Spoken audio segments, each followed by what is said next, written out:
से मानक मध्य आमर कालिया ठाकुर दास प्रभु गुरु महाजन सेवा क्लास अच्छी ना हुए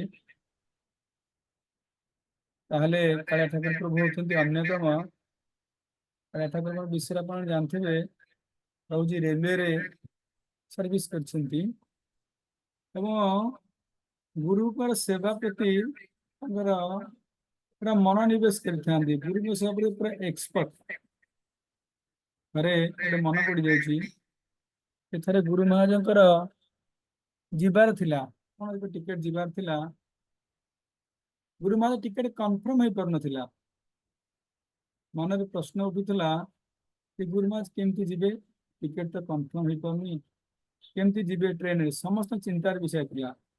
तुरंत कालिया प्रभु आमर जाई कालकाटा जाई टिकेट कन्फर्म करी गुरु महाजन धरिकी आसते। तेणु ये सेवा मोर मु देखी निजे केते श्रद्धा कालिया प्रभु गुरु महाराज के सेवा करें। आप जानते कालिया ठाकुर को ये हांडिकाप अटंती खराब हमें कहीं कौन लेट भक्ति सहित अच्छी टे छोटा हेले भद्रक इस्कन प्रतिष्ठा होता कालिया प्रभु जी गुरुमाज इस्कन भुवनेश्वर थिले आमर पांडु प्रभु एमाने नथिले आब्सेंट थिले एकुटिया से छोटा गोटे मानिया पड़े कालिया प्रभु से दिन मुझे जानी केते गुरु निष्ठा केते भजन केते भक्ति गुरु एकुटिया प्रसाद संभाली था एकुटिया। तेणु सेपरी जड़े गुरुनिष्ठा गुरु प्रेमी भक्त कालिया श्रीमान कालिया दास प्रभु जी निवेदन करवा सी आज गुरुंर पूज गुण कीर्तन आम श्रवण करेंगे आगामी करबिंदे समस्ते थे महामंत्र करमर जूम मंदिर को वेलकम करवा। हरे कृष्ण कृष्ण कृष्ण हरे हरे हरे राम राम राम हरे हरे।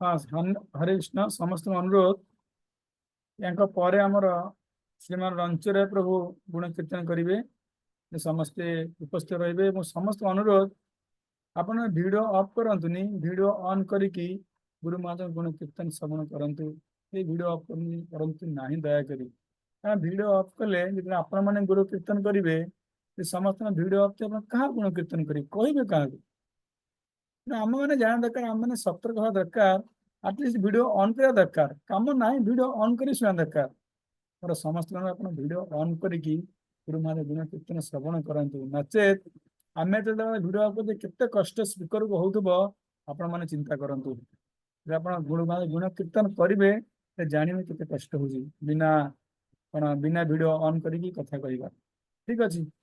हरे कृष्ण कालिया ठाकुर प्रभु जी कंटिन्यू।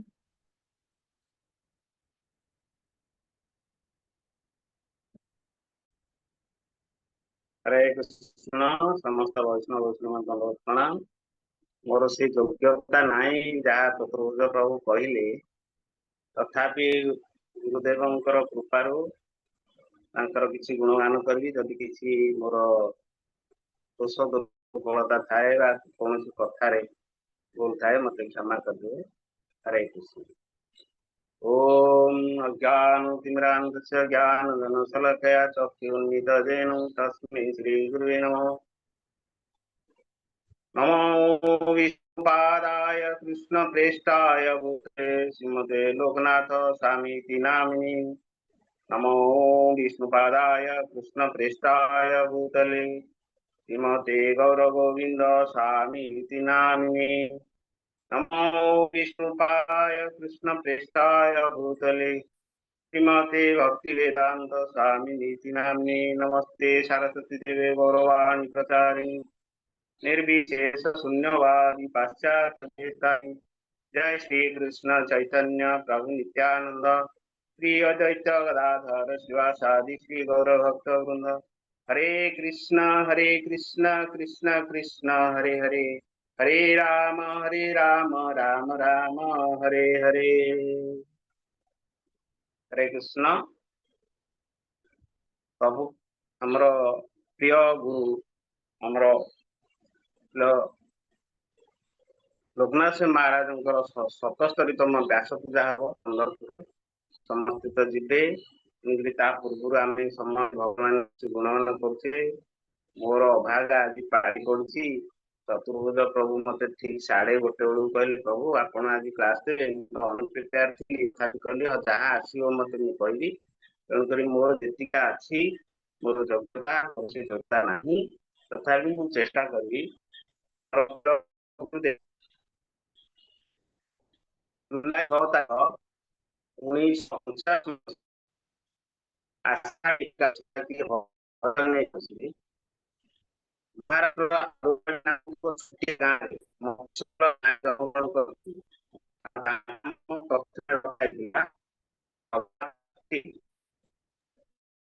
प्रभु जी शुभुनी।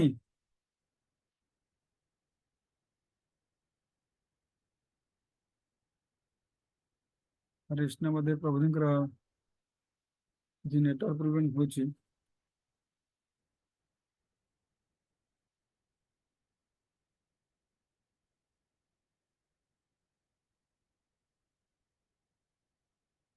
हरे कृष्ण।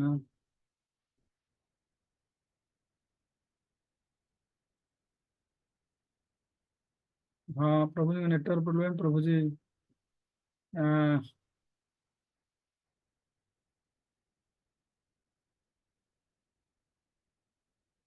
माता जी का मोबाइल ज्वाइन करते प्रभु जी ना।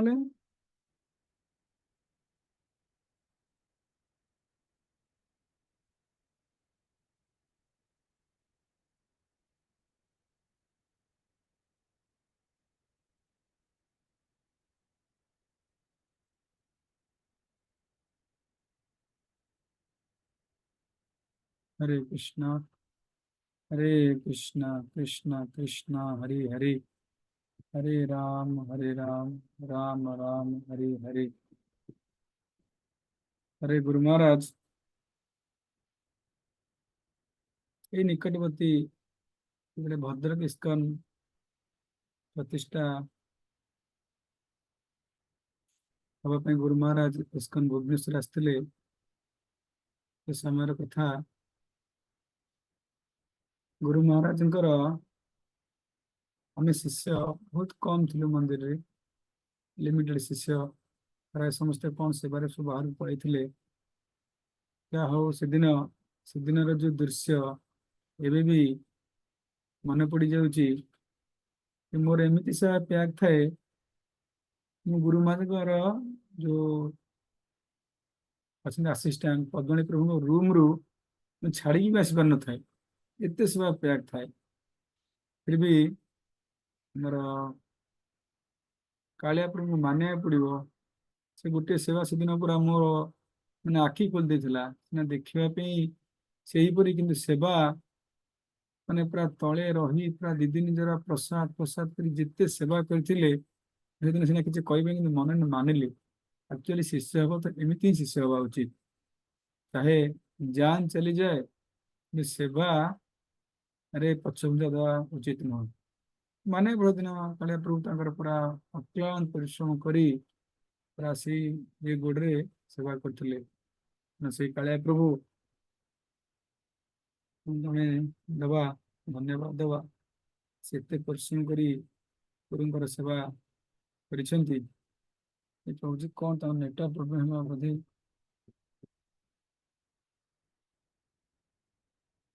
हाँ भद्रता प्रभु कहते दीक मैंने करने चाहते गुण कीर्तन गोटे 5 मिनट करते प्रभु नाहांती आज्ञा। रणचर प्रभु दौनाथ क्लास फास्ट करे आइले प्रभु अच्छा प्रथम रोज रंचराय प्रभु रंचराय प्रभु कहाँ थे रंचराय प्रभु हंड्रेड करंतु रंचराय प्रभु कृष्ण।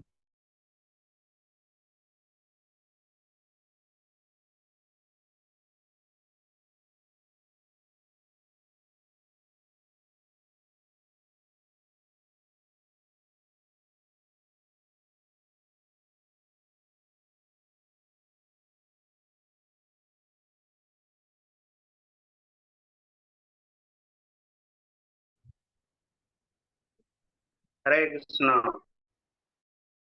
प्रभु नेट प्रोब्लेम रहिला मु क्षमा करूची। हमर प्रिय गुरुदेव जुलाई 6 तारीख 1949 मसीह महाराष्ट्र आरोई ग्राम जन्म ग्रहण करते गोटे निहाती मफसल ग्राम से समय महाराष्ट्र जानते आषाढ़ी एकादशी चले डिंडी यात्रा गोटे प्रसिद्ध यात्रा पंडुरनाथ शिल प्रभुनाथ पंडुरनाथ पाखे से यात्राटा हुए जोटि आमर पंदरपुर जो महाराज बर्तमान अच्छी से समय आषाढ़ी एकादशी जन्म ग्रहण करते नाम थिला प्रथम नाम थिला रघुनाथ पाटिल।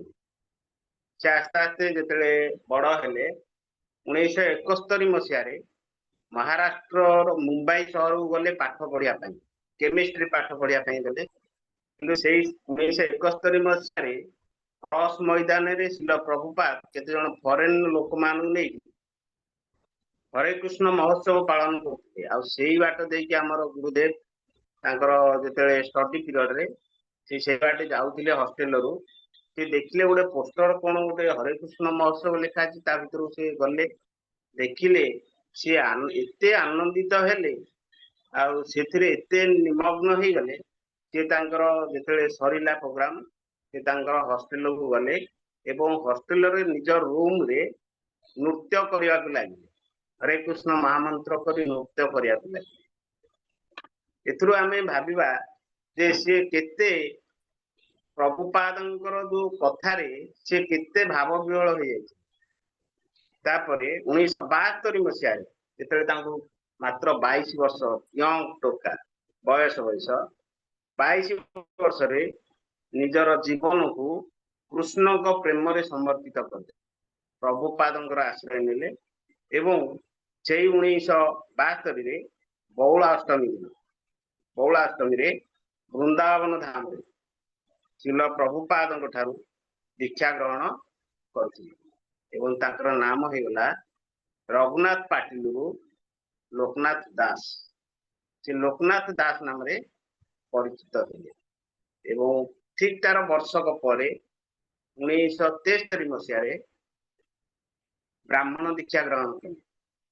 ब्राह्मण दीक्षा ग्रहण करी गुरुदेवंकर निर्देश रे शिल प्रभुपादंकर निर्देश रे मुंबई रे थिबा जुहू मंदिर रे मुख्य पूजक भाव में काम कले। सेठी मध्य से निष्ठार सहित कले एवं गुरुंकर आदेश को से अक्षर अक्षर पालन करते। 1975 मसीह से राधा अष्टमी दिन मात्र 26 वर्ष बयस से गुरुंकर आदेश रे सॉरी 1975 मसीह राधा अष्टमी दिन 26 वर्ष से सन्यास ग्रहण करते। सन्यास ग्रहण करी एवं गुरुंकर आदेश शिल प्रभुंकर आदेश रे शगड़ गाड़ी पदयात्रा आरंभ करते। ये जो शगड़ गाड़ी पदयात्रा आम देखुचे आज सेटा मु पंदरपुर जाइली महाराज कहले मुझे पाठ पढ़ुली घरे बहुत आशा रखी गोटे इंजीनियर हेबी बुलेट रे आसबी बुलेट रे आसनी बुल कार्ड रे आसबी मो गाँ को बुल कार्ड रे आसबी आ सेते गाँ गहली लोक मैंने पसंद कर कौन ये पिलाटे एमती गुरुदेव कहते किंतु वर्तमान देखंतु से गाँव समस्ते आमर गुरुदेव शिष्य हो गए। तापरे 1976 मसीह गुरुंक आदेश रे से शगड़ गाड़ी वृंदावन मायापुर को बाहर एवं मायापुर पूरी पदयात्रा आरंभ करते आ जोटा कि आमर से पूरी जाई पार नथिले शगड़ गाड़ी जो बलद थिला सेठी गोटे असुस्थ हो पड़ा भुवनेश्वर रे आमर प्रिय गुरुदेव गौर गोविंद महाराज तांको पाखरे जाई कहले जो बलदटी असुस्थ होइछि आ जो गौर निताई थिले आमर गुरुदेवंकर तांकर देखिकी गौर गोविंद महाराज बहुत आकृष्ट हो गए आ कहले बोधे ए गौर निताई भुवनेश्वर रहा चाहूँ। देखो केते उदार हृदय ମୋ ଗୁରୁଦେବଙ୍କର ଗୌର ଗୋବିନ୍ଦ ମହାରାଜଙ୍କର ଗୋଟିଏ ପଦ କଥାରେ ସେ ଏଠିକି ନିତାଇ ଗୌରାଙ୍କୁ ଛାଡ଼ି ଦେଇଛନ୍ତି। ଆମେ ମନ୍ଦିର ଯାଉଛେ, ଇସ୍କନ ମନ୍ଦିର ଯାଉଛେ, ଯୋଉ ଗୌର ନିତାଇ ଦେଖୁଛେ ସିଏ ହଉଛି ଆମ ଗୁରୁଦେବଙ୍କର। ଆମେ ଯେତେବେଳେ ମନ୍ଦିର, ମୋ ସ୍ପେଶାଲ କଥା ମୁଁ କହୁଛି, ମୁଁ ଯେତେବେଳେ ମନ୍ଦିର ଯାଏ, ଯେତେବେଳେ ଗୌର ନିତାଇଙ୍କୁ ଦର୍ଶନ କରେ, ମୋ ଗୁରୁଦେବ ମୋ ପାଖରେ ଅଛନ୍ତି ବୋଲି ମୁଁ ଭାବେ। ତେଣୁ ତାଙ୍କର ଉଦାର, ବହୁତ ଉଦାର ହୃଦୟ। ତାର ଗୋଟେ ଏକ୍ସାମ୍ପଲ ଦେବି। ପୁଣି ଯୋଉ ଆମର 2023ରେ ପୁରୀ ଆସିଥିଲେ, ମୁଁ ଛୁଟି ନେଇକି ଯାଇଥିଲି ଅବଶ୍ୟ। ତେଣୁକରି ସେଠି ମୋର ଗୋଡ ଖରାପ ଥିବା ମହାରାଜ ଜାଣିନାହାନ୍ତି। ଯେତେବେଳେ ଜୁମ୍ ଜପ ହେଲା ସକାଳୁ, ମୁଁ ବସିଛି, ମତେ ବହୁତ କଷ୍ଟ ହେଲା, ମୁଁ ବସି ପାରୁନଥାଏ। ଦେଖନ୍ତୁ ସେ ଜପ କରୁଛନ୍ତି, ନଜର ରଖୁଛନ୍ତି କିଏ ମାନେ କୋଉ ଶିଷ୍ୟର କଣ ଆଟିଚ୍ୟୁଡ। ମୁଁ ଯେତେବେଳେ ଏପଟ ସେପଟ ହେଲି, ଜାଣିଗଲେ, ମତେ ନିର୍ଦ୍ଦେଶ ଦେଲେ। ସେ କହନ୍ତିନି, କଥା କହନ୍ତିନି, ନିର୍ଦ୍ଦେଶ ଦିଅନ୍ତି, ଠାର କରି କହନ୍ତି ଉପର ବସି ପଡ। ମୁଁ କିନ୍ତୁ ପ୍ରଥମେ ମତେ ବହୁତ ଖରାପ ଲାଗିଲା। ମୁଁ କିନ୍ତୁ ଗୁରୁଦେବ ବସିଛନ୍ତି, ମହାରାଜ ବସିଛନ୍ତି, ତାଙ୍କ ପାଖରେ ମୁଁ ବସିବାଟା ଠିକ ହବନି। ମୁଁ ରହିଲି, ପୁଣି କହିଲେ ବସ, ମୁଁ ତାପରେ ଯାଇକି ବସିଲି। ମୁଁ ଏତେ ନିଜକୁ ଭାଗ୍ୟବାନ ମନେ କଲି ଯେ ଗୁରୁ ମହାରାଜ ପୁଣି ମତେ ନିର୍ଦ୍ଦେଶ ଦଉଛନ୍ତି ତାଙ୍କ ପାଖ ସିଟରେ ବସିବା ପାଇଁ। ଏଥିରୁ ଜାଣନ୍ତୁ ତାଙ୍କର ମନୋଭାବ, ଉଦାର ଭାବ, କେତେ ତାଙ୍କର ହୃଦୟ କୋମଳ ଗୁରୁ ମହାରାଜ। ଆଉ ସେଠୁ ମୁଁ ଗୁରୁ ମହାରାଜଙ୍କ ସହିତ ଯଦିବା ସେତେଟା ସମ୍ପର୍କରେ ନଥିଲି, ଜୁମ୍ ମାଧ୍ୟମରେ ଥିଲି। ତାପରେ କହିଲି ଜୁମ୍ ମାଧ୍ୟମରେ କେମିତି ଥିଲି। ସେଇ ଯୋଉ ପୁରୀ ବୃନ୍ଦାବନ ଧାମରୁ ମାୟାପୁର, ଆଉ ମାୟାପୁରରୁ ପୁରୀ କି ପଦଯାତ୍ରା ଆରମ୍ଭ କରିଥିଲେ ଶିଲ ପ୍ରଭୁପାଦଙ୍କର ନିର୍ଦ୍ଦେଶରେ। ତାର ନାମ ଥିଲା ବୁଲକାଟ ସଂକୀର୍ତ୍ତନ ପାର୍ଟି। ବୁଲକାଟ ସଂକୀର୍ତ୍ତନ ପାର୍ଟି। ସେ ପଦଯାତ୍ରା କରି କରି କରି କରି ଭୁବନେଶ୍ୱରରେ ପହଞ୍ଚିଲେ ଏବଂ ଏଠି ଗୌର ନିତାଇକି ଆମର ଗୁରୁଦେବ ଗୌର ଗୋବିନ୍ଦ ମହାରାଜଙ୍କର ଯୋଉ କହିଲେ, ତାଙ୍କ କଥାକୁ ରକ୍ଷା କରି ଏଠି ସେ ସ୍ଥାପନ କରିକି ପଳେଇଲେ। ତାପରେ 1984 ମସିହାରେ ଗୁରୁ ମହାରାଜଙ୍କର ନେତୃତ୍ୱରେ ନବଦ୍ୱୀପ ପରିକ୍ରମା ଆରମ୍ଭ ହୋଇଥିଲା। ଆମେ ଯୋଉଟା ବର୍ତ୍ତମାନ ନବଦ୍ୱୀପ ପରିକ୍ରମା କରୁଛେ, ସେଟା 1984 ମସିହାରୁ ଗୁରୁ ମହାରାଜ ନବଦ୍ୱୀପ ପରିକ୍ରମା ଆରମ୍ଭ କରିଥିଲେ। ଆମେ ସେ ଯୋଉ ସୌଭାଗ୍ୟ, ଆମର ସବୁ ନବଦ୍ୱୀପ ଆମେ ଦର୍ଶନ କରିପାରୁଛେ, ବୁଲି ପାରୁଛେ। ହଜାର ହଜାର ଭକ୍ତ ସେଇ ନବଦ୍ୱୀପରେ ବୁଲୁଛନ୍ତି, ଭଗବାନଙ୍କର କଲ୍ୟାଣ ଲାଭ କରୁଛନ୍ତି, ଆଶୀର୍ବାଦ ପାଉଛନ୍ତି। ଆଉ 1986 ମସିହାରେ ସେ ଦୀକ୍ଷା ଦେବା ପାଇଁ ଉପଯୁକ୍ତ ହୋଇଥିଲେ। ପ୍ରଭୁପାଦ ତାଙ୍କୁ ଦୀକ୍ଷା ଦେବା ପାଇଁ କହିଲେ ଏବଂ ସେ 1986 ମସିହାରେ ଦୀକ୍ଷା ପ୍ରଦାନ କରିଥିଲେ। 1987 ମସିହାରେ ସେ 84 କୋଶ, ଆମେ ଯୋଉଟା ବ୍ରଜମଣ୍ଡଳ ପରିକ୍ରମା ବର୍ତ୍ତମାନ କହୁଛେ ବା ଆମେ କାର୍ତ୍ତିକ ମାସରେ ସମସ୍ତେ ବୁଲୁଛେ, 1987 ବ୍ରଜମଣ୍ଡଳ ପରିକ୍ରମା କରିଥିଲେ। ଏବଂ ସେଇ ବ୍ରଜମଣ୍ଡଳ ପରିକ୍ରମା ଆଜି ମଧ୍ୟ ଲାଗି ରହିଛି। ଯାହାର ବର୍ତ୍ତମାନ କର୍ଣ୍ଣଧାର ଅଛନ୍ତି ଆମର ଗୁରୁ ଭ୍ରାତା, ଶ୍ରେଷ୍ଠ ଗୁରୁ ଭ୍ରାତା, ବରିଷ୍ଠ ଗୁରୁ ଭ୍ରାତା ଇଷ୍ଟଦେବ ଗୁରୁ, ତାଙ୍କର ନେତୃତ୍ୱରେ ବର୍ତ୍ତମାନ ଆମର ବ୍ରଜମଣ୍ଡଳ ପରିକ୍ରମା ଚାଲିଛି।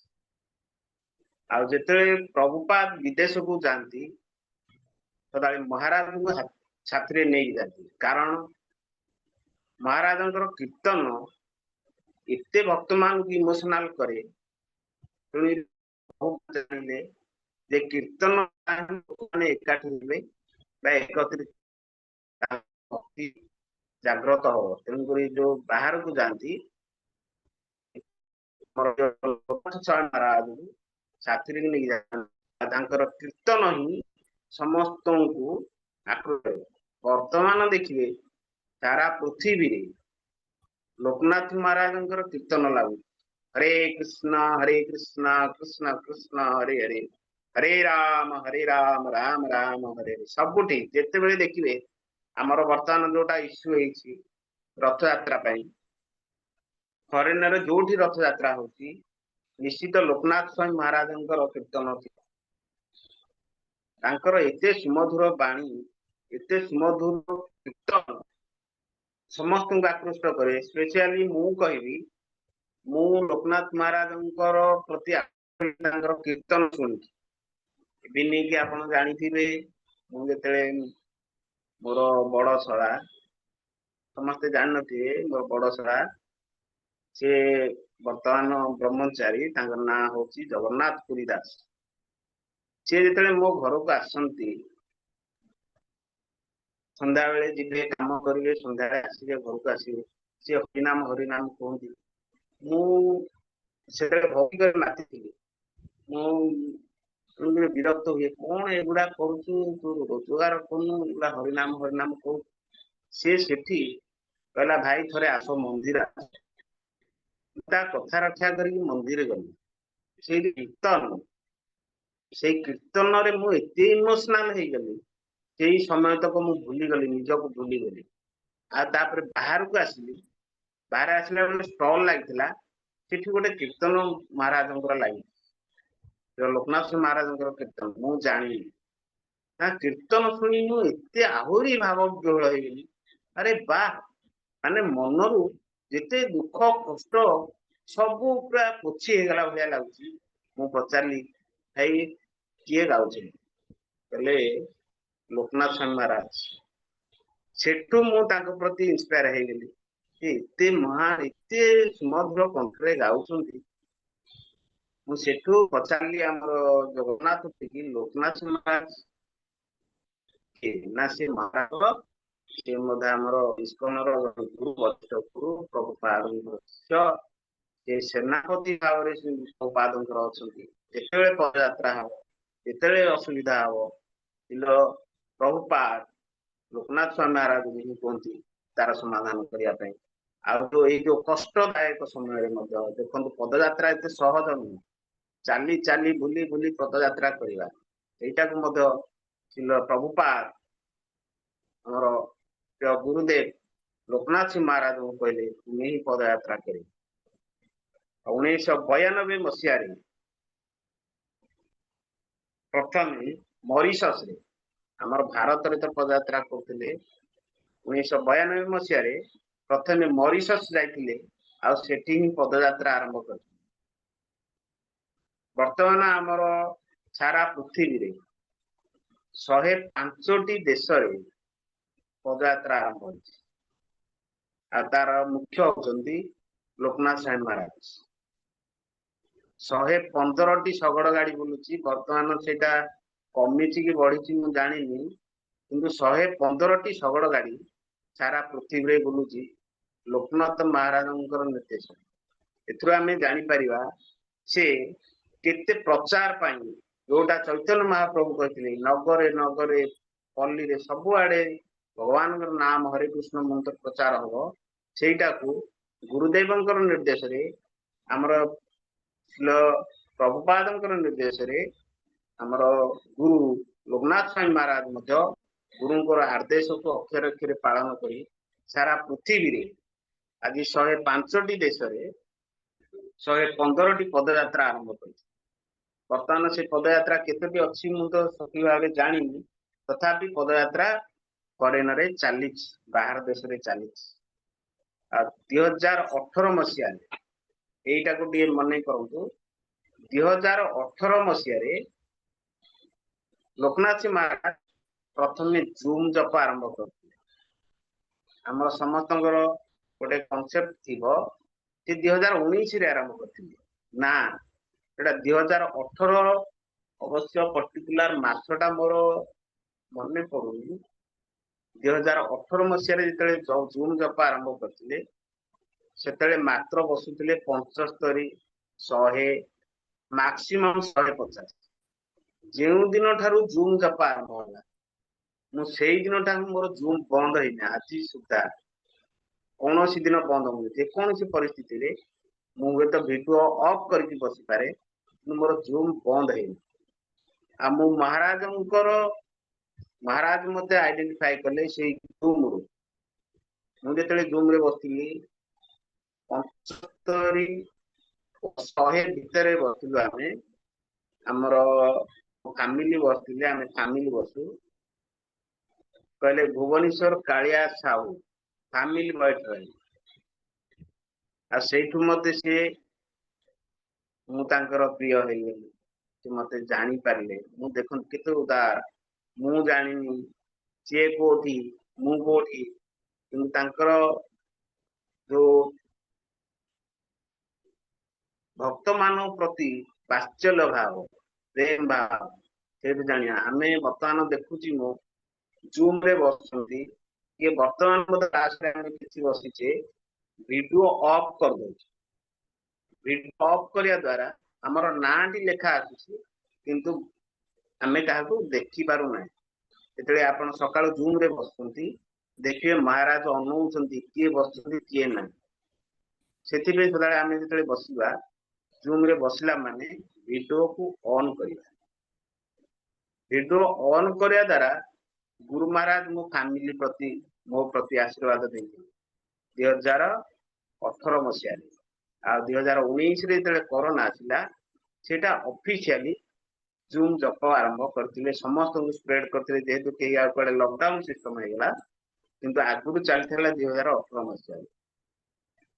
ଏଇ ଜୁମ ଜପ ବର୍ତ୍ତମାନ ସୁଦ୍ଧା ଆମ ମହାରାଜ ପ୍ରତିଦିନ କହୁଛନ୍ତି, ଜୁମ ରେ ବସ, ଜପରେ ବସ, ସକାଳୁ ଜପରେ ବସ। ତାଙ୍କର ସାନ୍ନିଧ୍ୟ ଲାଭ କରୁଛେ।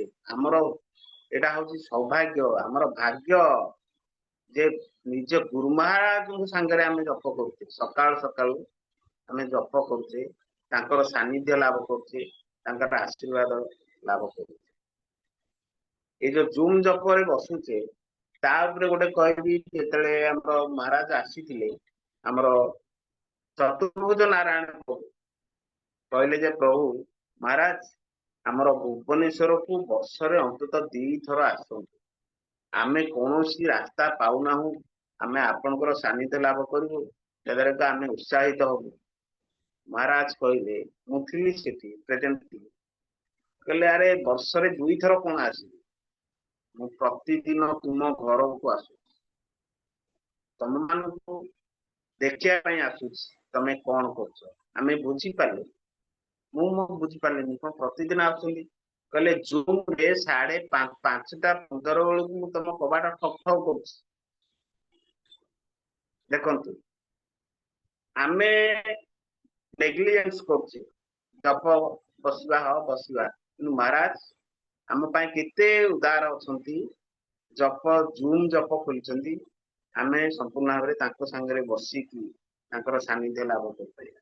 କିନ୍ତୁ ଆମେ ଯଦି ଭିଡିଓ ଅଫ୍ କରିଦବା, ଗୁରୁ ମହାରାଜଙ୍କ ସାନ୍ନିଧ୍ୟ ଲାଭ କରିପାରିବା ନାହିଁ। ଆମକୁ ଦେଖୁନାହାନ୍ତି, ଆମେ ତାଙ୍କୁ ଦେଖୁଛେ, କିନ୍ତୁ ସମ୍ପର୍କଟା ରହିବ ନାହିଁ। ମୁଁ ଯେତେ ଦିନ ବସେ ଜୁମ ରେ, ମୁଁ ଭିଡିଓ ଅନ୍ କରିକି ବସେ। ଆଉ ଯୋଉଟା କହିଲେ, ମୋର ଗୋଟେ କହୁଛି ମୋର ଅନୁଭୂତି। ମୁଁ ଗୋଟେ ଦିନ ଟାୟାର୍ଡ ହେଇକି ଆସିଲି, ରାତିରେ ଶୋଇଯାଇଛି, ସକାଳୁ ମୁଁ ଉଠି ପାରିନି। ମୁଁ ପ୍ରତିଦିନ ଉଠେ ଜପରେ ବସିବା ପାଇଁ, ଗୋଟେ ଦିନ ଉଠି ପାରୁନି। ମୁଁ କହିବା ବେଳେ ଟିକେ ମାନେ ଦେହଟା ଇଏ ହଉଛି। 5:30 ହେଇଗଲାଣି, ମୁଁ ନିଦ ଭାଙ୍ଗିନି। ମୁଁ ସ୍ୱପ୍ନରେ ଦେଖୁଛି ଗୁରୁ ମହାରାଜ ଆସି କହୁଛନ୍ତି, ଆରେ ଉଠो, जो जप का टाइम हो गया है, मंगल आरती कब करोगे? तो हठात निद भागीगला, मु चमकी पड़िली। आ उठिकी बसला, मो देहरु झाल बहीगला। कौन आश्चर्य कौन 5टा टाइम हेलानी, मु घंटा को देखला 5:30। महाराज कहले मते स्वप्न रे, मु स्वप्न देखुची कि महाराज निजे आसिले, मु सेटा तो कहि परिबिनी। 5:30 हेलानी, सोईच कोन, उठ जप कर, मंगल आरती करियो केतेबे। एई जो वाणीटा मु शॉर्ट किना निदडा भागिला, मु देखला ए अवस्था ठीक ठीक 5:30। देखंतु हमर मन रे चिंतन जदि रहइबो, मु सकाळु उठिबी, महाराजंकर जप क्लास रे निश्चित बसी, ताहले आमे केबे हेले जपको मिस करिया। मु समस्तको अनुरोध करिबी, जपरे बसंतु, सकाळु बसंतु एवं भिडियो ऑन करिक बसंतु। भिडियो ऑन करी बसिले महाराजंकर कृपा निश्चित आपण पाइबे 100%। मु जदि आज महाराजंक पाखरे आइडेंटिफाई हेची ताहले केवल एई जूम जप माध्यम 2018 मसीह एते भक्त नथिले कि एते जूम रे के बसु नथिले कहउतले प्रथम कहते 75 100 मैक्सिमम 150 भीतर बसुले एबे तो 2000 3000 बसु ना एते मात्र 100 150 ए भीतर बस जूम को वर्तमान गुरु महाराज गुरुत्व दौरान विरक्ति भाव प्रकाश कर जोटा कि आमर बिलमंगल ठाकुर प्रभु मझे थे कहते जूम रे बस एवं गोटे आमर कोड दिया आम केते जन बसुचे केमती जानिबा इस्कन भुवनेश्वर गोटे कोड दिया मु देखुची बिलमंगल प्रभु प्रतिदिन छाड़ुछंती देखुची से गोटे लेखा निमाई मु सेटा बुझी पारु निमाई को हुए तो कार आइडेंटिफाई रखी थे मु जानिनी करी मु निमाई कोन गोटे लेखा है मु सेठी डाउट रही और छाड़ू से कथा कि मोर अनुरोध आपण समस्ते प्रतिदिन जूम रे बसंतु जपरे जूम जप टॉप रे बसंतु महाराजंकर कृपा रक्षा करंतु महाराज निश्चित आपण कृपा करिवे आज नहीं काली निश्चित करिवे आ 2020 मसीह महाराज महाराष्ट्र सरकार लाइफ टाइम अचीवमेंट अवार्ड प्रदान करते निष्ठा पर सेवा भगवत प्रचार कृष्ण प्रचार कीर्तन ये सब महाराष्ट्र सरकार लाइफ टाइम अचीवमेंट अवार्ड दे आहरी गोटे कहबी आमे जदि साधारण भाव में देखा आमको जदि चलने को कह जाए आमे मैक्सिमम 15 किलोमीटर 10 किलोमीटर जा पचारतु 10 किलोमीटर 15 किलोमीटर जा किंतु हम महाराज गुरुदेव लोकनाथ से महाराज लाइफ केते किलोमीटर जानिछंती आपण मान भितर के जदि जानिछंती कहि परिबे कि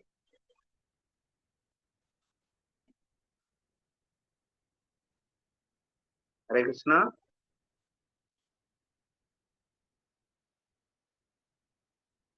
हरे कृष्ण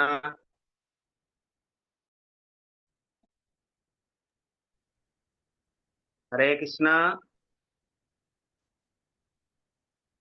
हाँ ठीक अच्छी हाँ ये भद्रनेत्र जो प्रभु पद कुहतु यात्रा कहते हरे कृष्ण हरे भद्रनेत्र कृष्ण कहिए हरे कृष्ण जो प्रभु प्रभु पर्टिकुलर तो नहीं 4 लाख केते किलोमीटर महाराज ताकर पदयात्रा करछन हरि ओ 4 लाख किलोमीटर पद यात्रा करछंती आमे 10 किलोमीटर गले थकी पहुंचे जोला कि वर्ल्ड रिकॉर्ड गुरु महाराजंकर एटा होती वर्ल्ड रिकॉर्ड 4 लाख किलोमीटर पद यात्रा करछन आउ वर्तमान तांकर कर्णधार अछंती हमर गुरु भ्राता इष्टदेव से ताको वर्तमान फॉलो करछन तेणुकरी महाराजंकर जो थिला आंबिशन चारियाडे पदयात्रा करी चारियाडे प्रचार करी चैतन्य महाप्रभु बाणी की प्रचार करी चैतन्य महाप्रभु जोटा रखी जाइथिले जे पूरपल्ली ग्राम रे सबआडे भगवान बाणी प्रचार कृष्णंकर बाणी प्रचार गौर नितांगर प्रचार हो ताको आज अक्षर अक्षर पालन करुछंदी गुरुदेवंकर निर्देश रे लोकनाथ स्वामी महाराज एई बयस रे देखंतु आज 77 वर्ष हबो जदि आमे देखिबा ताको सागरे आमे चली परिबा नै पुरी रे थिले मु जाइथिली समुद्र कूल को चलिया गले से एते जोरे चलिले मु ताको पछरे बहुत पछरे पड़ी गई देखंतु वर्तमान 77 वर्ष बयस रे मध्य से चाली एते जोरे चालुछंदी ताको फिजिकल फिट केमति रखिछंदी आमे किंतु सेति मध्य करि पारु ना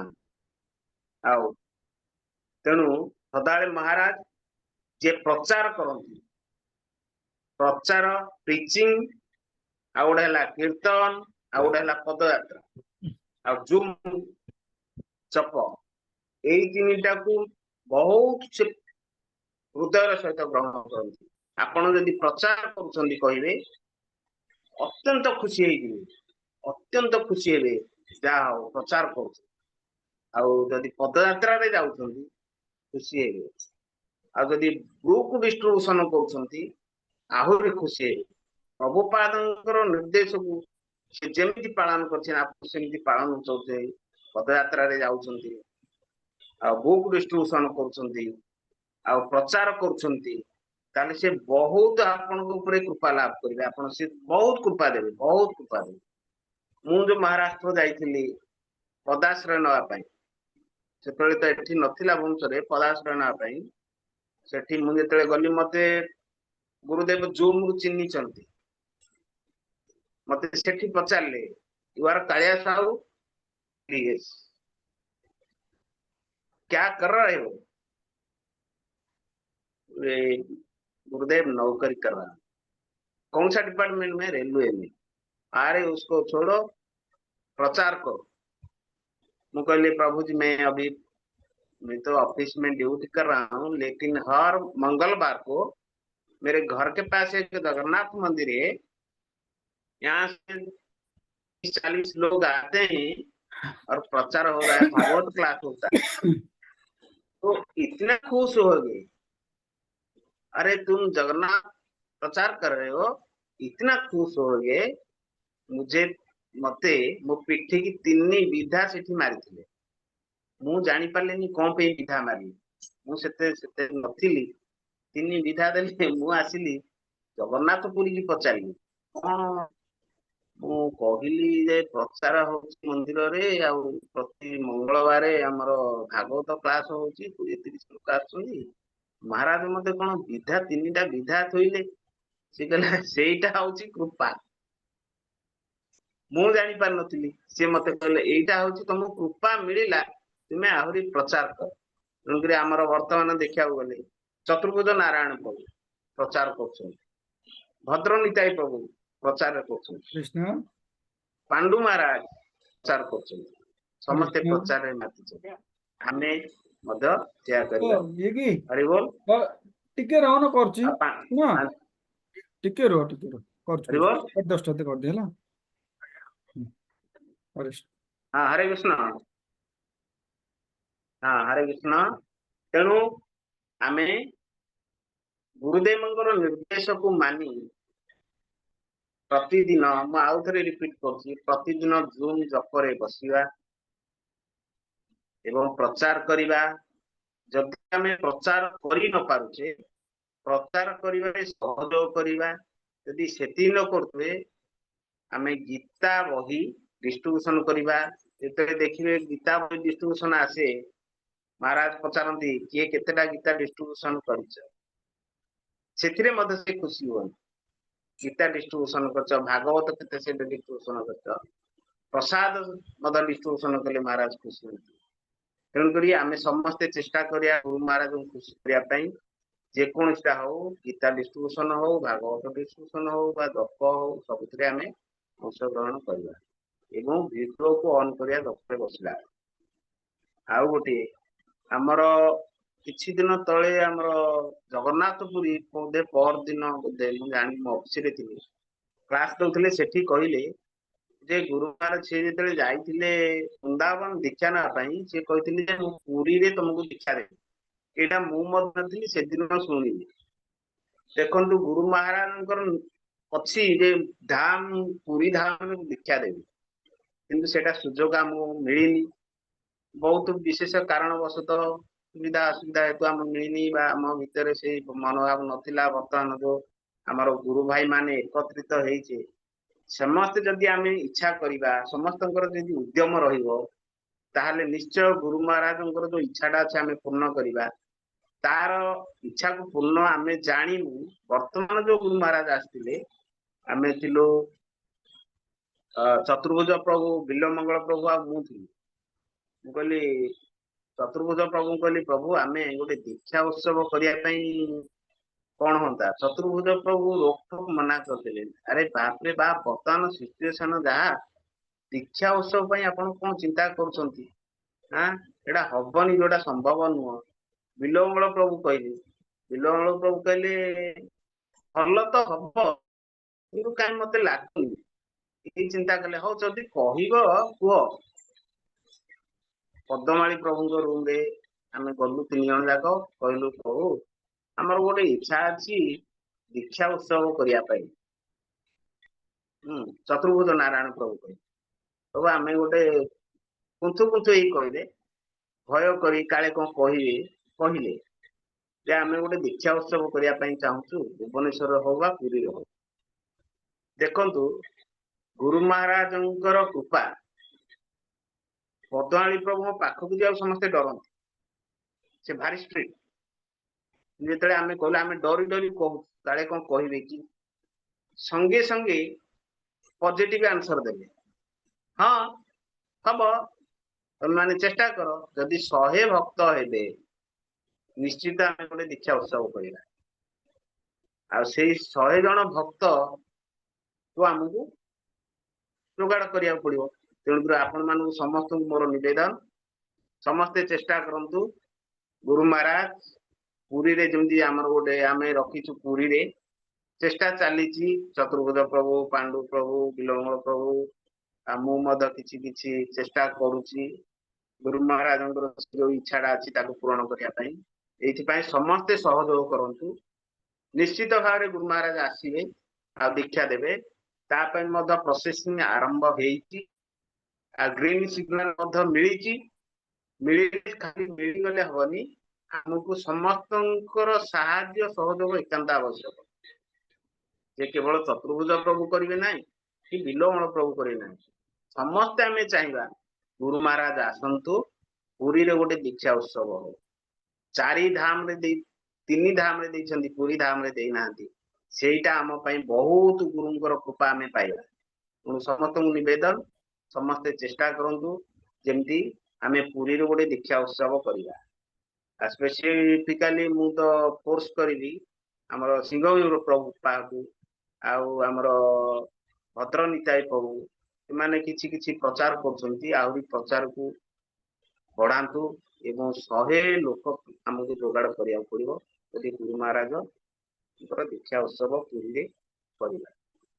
ତେଣୁ ଗୁରୁ ମହାରାଜଙ୍କ ଗୁଣ କୀର୍ତ୍ତନ କରିବା ମୋର ଯୋଗ୍ୟତା ନାହିଁ ଯଦିବା, ଆଜି ଚତୁର୍ଭୁଜ ପ୍ରଭୁ ମୁଁ 1:30ରେ କହିଲେ, ମୁଁ କହିଲି ଯେତିକି ଆସିବ ମୁଁ କହିବି। ତେଣୁକରି ତାଙ୍କ ପାଖରେ ପାଖାପାଖି ଯେ ରହିବ ବା ତାଙ୍କର ସାନ୍ନିଧ୍ୟ ଯେ ଲାଭ କରିବ, ସେ ହିଁ ଅନୁଭବ କରିପାରିବ କେତେ ତାଙ୍କର। ଗୁରୁ ମହାରାଜ କମ କଥା କହନ୍ତି, ବହୁତ କମ କଥା। ସିଏ ଯାହା କହିବେ ତାଙ୍କ ଇଙ୍ଗିତରେ କହିବେ, ସିଏ ଯିଏ ବୁଝିପାରିଲା ବୁଝିପାରିଲା, ଯିଏ ନ ବୁଝିପାରିଲା ନାହିଁ, ସେ କହନ୍ତିନି। ତାଙ୍କର କ୍ରୋଧ ଭାବ ନାହିଁ। ଯଦି ବା କୌଣସି ଜିନିଷ ଖରାପ ହୋଇଛି ବା କିଏ କଣ ଭୁଲ କରିଦେଇଛି, ସେ କେତେବେଳେ କ୍ରୋଧ ଭାବ ମୁଁ ଦେଖିନି। ମୁଁ ଯେତିକି ସମୟ ଗୁରୁ ମହାରାଜଙ୍କ ପାଖରେ ଅଛି, କ୍ରୋଧ ଭାବ ଦେଖିନି କି ବିରକ୍ତି ଭାବ ଦେଖିନି। ମାନେ ସବୁଥିରେ ସେ ମ୍ୟାନେଜ କରିଦିଅନ୍ତି। ଏଇଟା ହଉଛି ବହୁତ ମାନେ ଗୋଟେ ଏତେ ବଡ ଗୁଣ ଅଛି ତାଙ୍କ ପାଖରେ, ସେଇଟା ଯିଏ ପାଖରେ ରହିବ, ଯିଏ ମିଶିବ, ସିଏ ଜାଣିବ। କିନ୍ତୁ ଆମର ଗୋଟେ ଡିମେରିଟ୍ସ ରହିଛି ପ୍ରାୟତଃ ଭକ୍ତ ମାନଙ୍କର, ମୋର ମଧ୍ୟ ରହିଛି। ଆମେ ଗୁରୁ ମହାରାଜଙ୍କ ପାଖରେ ରହିବୁ, ସେବା ନାହିଁ। ଭାଇ ସେବା ଦେଲା ବେଳକୁ କିଏ ଆଉ ନାହିଁ, ସିଏ ଖାଲି ଗୁରୁ ମହାରାଜଙ୍କ ପାଖରେ ରହିବ ନାହିଁ। ଆମର ଏଇଠି ମଧ୍ୟ ଭୁବନେଶ୍ୱରରେ କେତେ ଭକ୍ତ ଅଛନ୍ତି, ପ୍ରଭୁଜୀ ଅଛନ୍ତି, ମାତାଜୀ କଥା ମୁଁ କହିପାରୁନି, କେତେ ଜଣ ପ୍ରଭୁଜୀ ଅଛନ୍ତି, ସେବା ନାହିଁ, ସାହାଯ୍ୟ ସହଯୋଗ ନାହିଁ, କିନ୍ତୁ ଗୁରୁ ମହାରାଜଙ୍କ ପାଖରେ ସଦାବେଳେ ଗୁରୁ ମହାରାଜଙ୍କ ପାଖରେ। ଆରେ ଭାଇ, ଗୁରୁ ମହାରାଜ କଣ ତମ ପାଖରେ ରହିଲେ ତମେ କୃପା ପାଇଛ ଭାବୁଛ? ସିଏ ସବୁ ଜାଣୁଛନ୍ତି କିଏ କଣ କରୁଛି। ଯଦି ଆମେ ସେବା କରିବା, ତା ବାଦେ ପାଖରେ ରହିବା, ତାହେଲେ ଠିକ ଅଛି। ଆଉ ଖାଲି ଗୁରୁ ମହାରାଜଙ୍କ ପାଖରେ ରହିକି ଯେ ମୁଁ କୃପା ପାଇବି, ସେଇଟା ନୁହେଁ ହେଲା।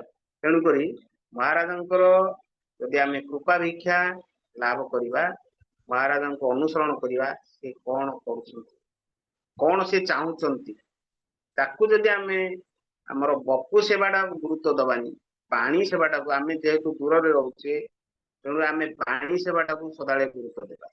ବପୁ ସେବା ଗୁରୁତ୍ୱ ଆମେ ଦେଇପାରିବାନି କି ଆମେ ସେ ସୁଯୋଗ ପାଇବାନି। ବାଣୀ ସେବା, ଯୋଉ ବାଣୀ ଅଛି, ଭାଗବତ ପ୍ରଚାର କର, ଗୀତା ଡିଷ୍ଟ୍ରିବ୍ୟୁସନ, ତାକୁ ଆମେ ହିଁ ଗୁରୁତ୍ୱ ଦେବା। ତାହେଲେ ଆମେ ନିଶ୍ଚୟ ଗୁରୁ ମହାରାଜଙ୍କ କୃପା ଭିକ୍ଷା ଲାଭ କରିବା ନିଶ୍ଚିତ ଭାବରେ। ଆଜି ନାହିଁ କାଲି ନିଶ୍ଚିତ ଭାବରେ ଆମେ ଗୁରୁଙ୍କର କୃପା ଭିକ୍ଷା ଲାଭ କରିବ। ତେଣୁକରି ତାପରେ ମୋର ଅଛନ୍ତି ମୋର ରଞ୍ଚ ରାୟ ପ୍ରଭୁ ଅଛନ୍ତି। ମୁଁ ଏତିକିରେ ମୋର ବକ୍ତବ୍ୟ ମାନେ ରଖୁଛି। ଯଦି ମୋର କୌଣସି ଭୁଲ ଥାଏ ବା ମୋର କହିବାରେ କାହାକୁ ଯଦି କଷ୍ଟ ଆସିଥାଏ, ତେଣୁକରି ଆପଣଙ୍କର ବୈଷ୍ଣବତାର ଗୁଣରେ ମତେ ସେଥିରୁ କ୍ଷମା କରିଦେବେ। ହରେ କୃଷ୍ଣ। हरि बोल।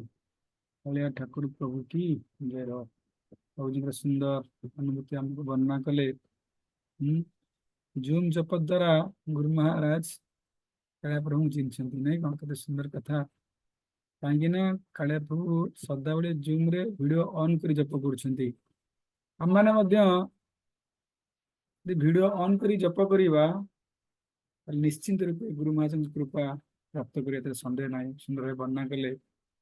गुरु महाराज स्वप्न राशि कालिया प्रभु कहते जाबड़ा फाड़ा मान ना तो प्रभु ये कहते ना जाबड़ा मार दी जाबड़ा मारली कृपा कह उद्देश्य अच्छी गुरु महाराज स्वप्न राशि कालिया प्रभु कहते उठ उठ उठ जप करो। ये हूँ गुरु कॉन्शियसनेस, कृष्ण कॉन्शियसनेस हूँ गुरु कॉन्शियसनेस नहीं कह। हरि बोल। कालिया ठाकुर समस्त महामंत्र कही स्वागत पुणी आउे। हरे कृष्ण कृष्ण कृष्ण हरे हरे, हरे राम राम राम हरे हरे। भगवान आउ जड़े सुंदर भक्त अच्छा जहाँ कथा शुणा समस्ते व्याकुल अच्छा समस्त डहक भी कढ़ाऊँ। हाँ श्रीमान रंजय राय दास प्रभु निवेदन करवा विषय कौन कह शांत भक्त विषय कौन कह जेहेतु भगवान सहित भक्तर शांत रस सम्मत होता रंजय राय प्रभु गुरुमाता शांत रस जड़ित से शांत रस भक्त। हाँ श्रीमान रंजय दास प्रभु किसी गुरुमान कथा श्रवण करिया समस्त महामंत्र कही वेलकम करवा। हरे कृष्ण कृष्ण कृष्ण हरे हरे, हरे राम राम राम हरे हरे। प्रत्येक मिनट मैं आपको पोस्ट कर दूसरी। रामचराय प्रभु की जय।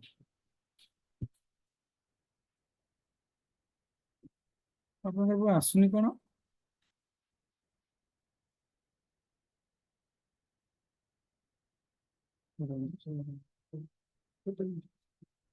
आज्ञा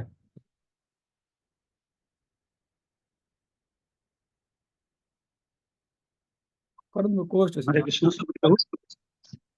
हाँ सुबुच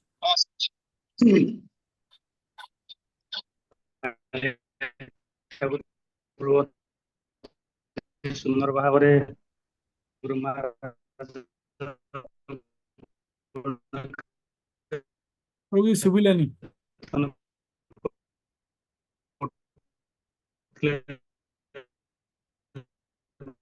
मत लगुला सेमती गुरुंकर सानिध्य प्राप्त होनी। हरे कृष्ण। एबे शुभिला कंटिन्यू। तो मुझे या पूर्व कहूली जे कालिया ठाकुर गुरुदेव अति सुंदर स्वप्न शिष्य से जदि क्लास टाक कंटिन्यू करता भल लगी था। मु तो अयोग्य किसी जाने गुरु महाराज सानिध्य बेसी प्राप्त होनी। तो लगुला आउटे किसी कही था बोले भल लगी था शुणापी। तथापि आपण आज एकादशी तिथि एकादशी माने हूँ जो गुरु महाराज कहते माने कौन बास माने कौन माने भगवान बास करवा हूँ एकादशी तिथि। से तिथि शिल गुरुदेव गुण कीर्तन किसी निजक धन्यवाद कर। तो विषय कुछ आलोचना कर ओम ज्ञान तिमिरांधस्य ज्ञानांजन शलाकया चक्षुरुन्मिलितं येन तस्मै श्री गुरवे नमः।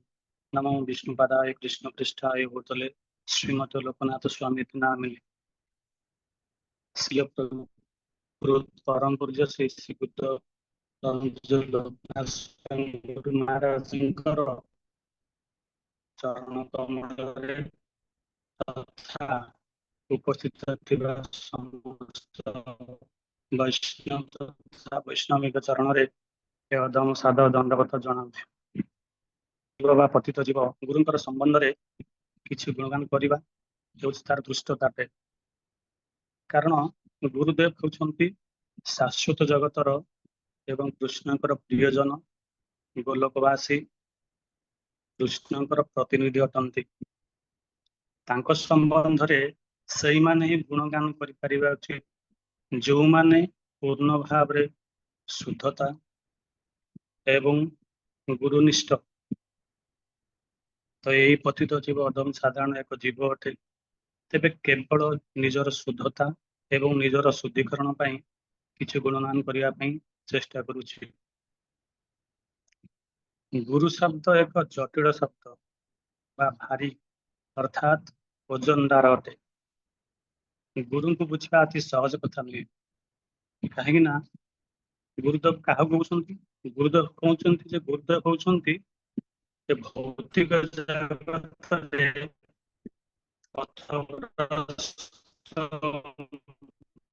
ମାୟା ମୋହିତ ଜୀବ, ଯିଏକି ଭୌତିକ ବନ୍ଧନରୁ ମୁକ୍ତ କରି ଯାହାକୁ ଭୌତିକ ବନ୍ଧନରୁ ମୁକ୍ତ କରି ଶାଶ୍ୱତ ଜଗତରେ ଥିବା ଭଗବାନଙ୍କ ସହିତ ସମ୍ବନ୍ଧ ସ୍ଥାପନ କରି ସିଏ ହଉଛନ୍ତି କିଏ?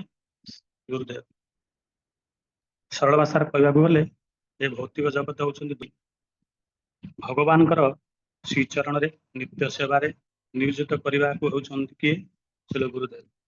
ଯିଏ ବଦ୍ଧ ଜୀବକୁ ସମ୍ପୂର୍ଣ୍ଣ ଭାବରେ ଭୌତିକ ବନ୍ଧ ସେବାରେ ନିୟୋଜିତ କରାନ୍ତି, ସିଏ ହଉଛନ୍ତି କିଏ? ଗୁରୁଦେବ। ତେଣୁ ପ୍ରତ୍ୟେକ ଜୀବକୁ ଜଣେ ଗୁରୁଙ୍କର ଆବଶ୍ୟକତା ଅଛି। ଗୁରୁ ବନ୍ଦନାରେ କୁହାଯାଇଛି ଓମ୍ ଜ୍ଞାନ ତିମିରାନ୍ଧସ୍ୟ ଜ୍ଞାନାଞ୍ଜନ ଶଳାକୟା। କ୍ଲିୟର ହଉନି ଟିକେ।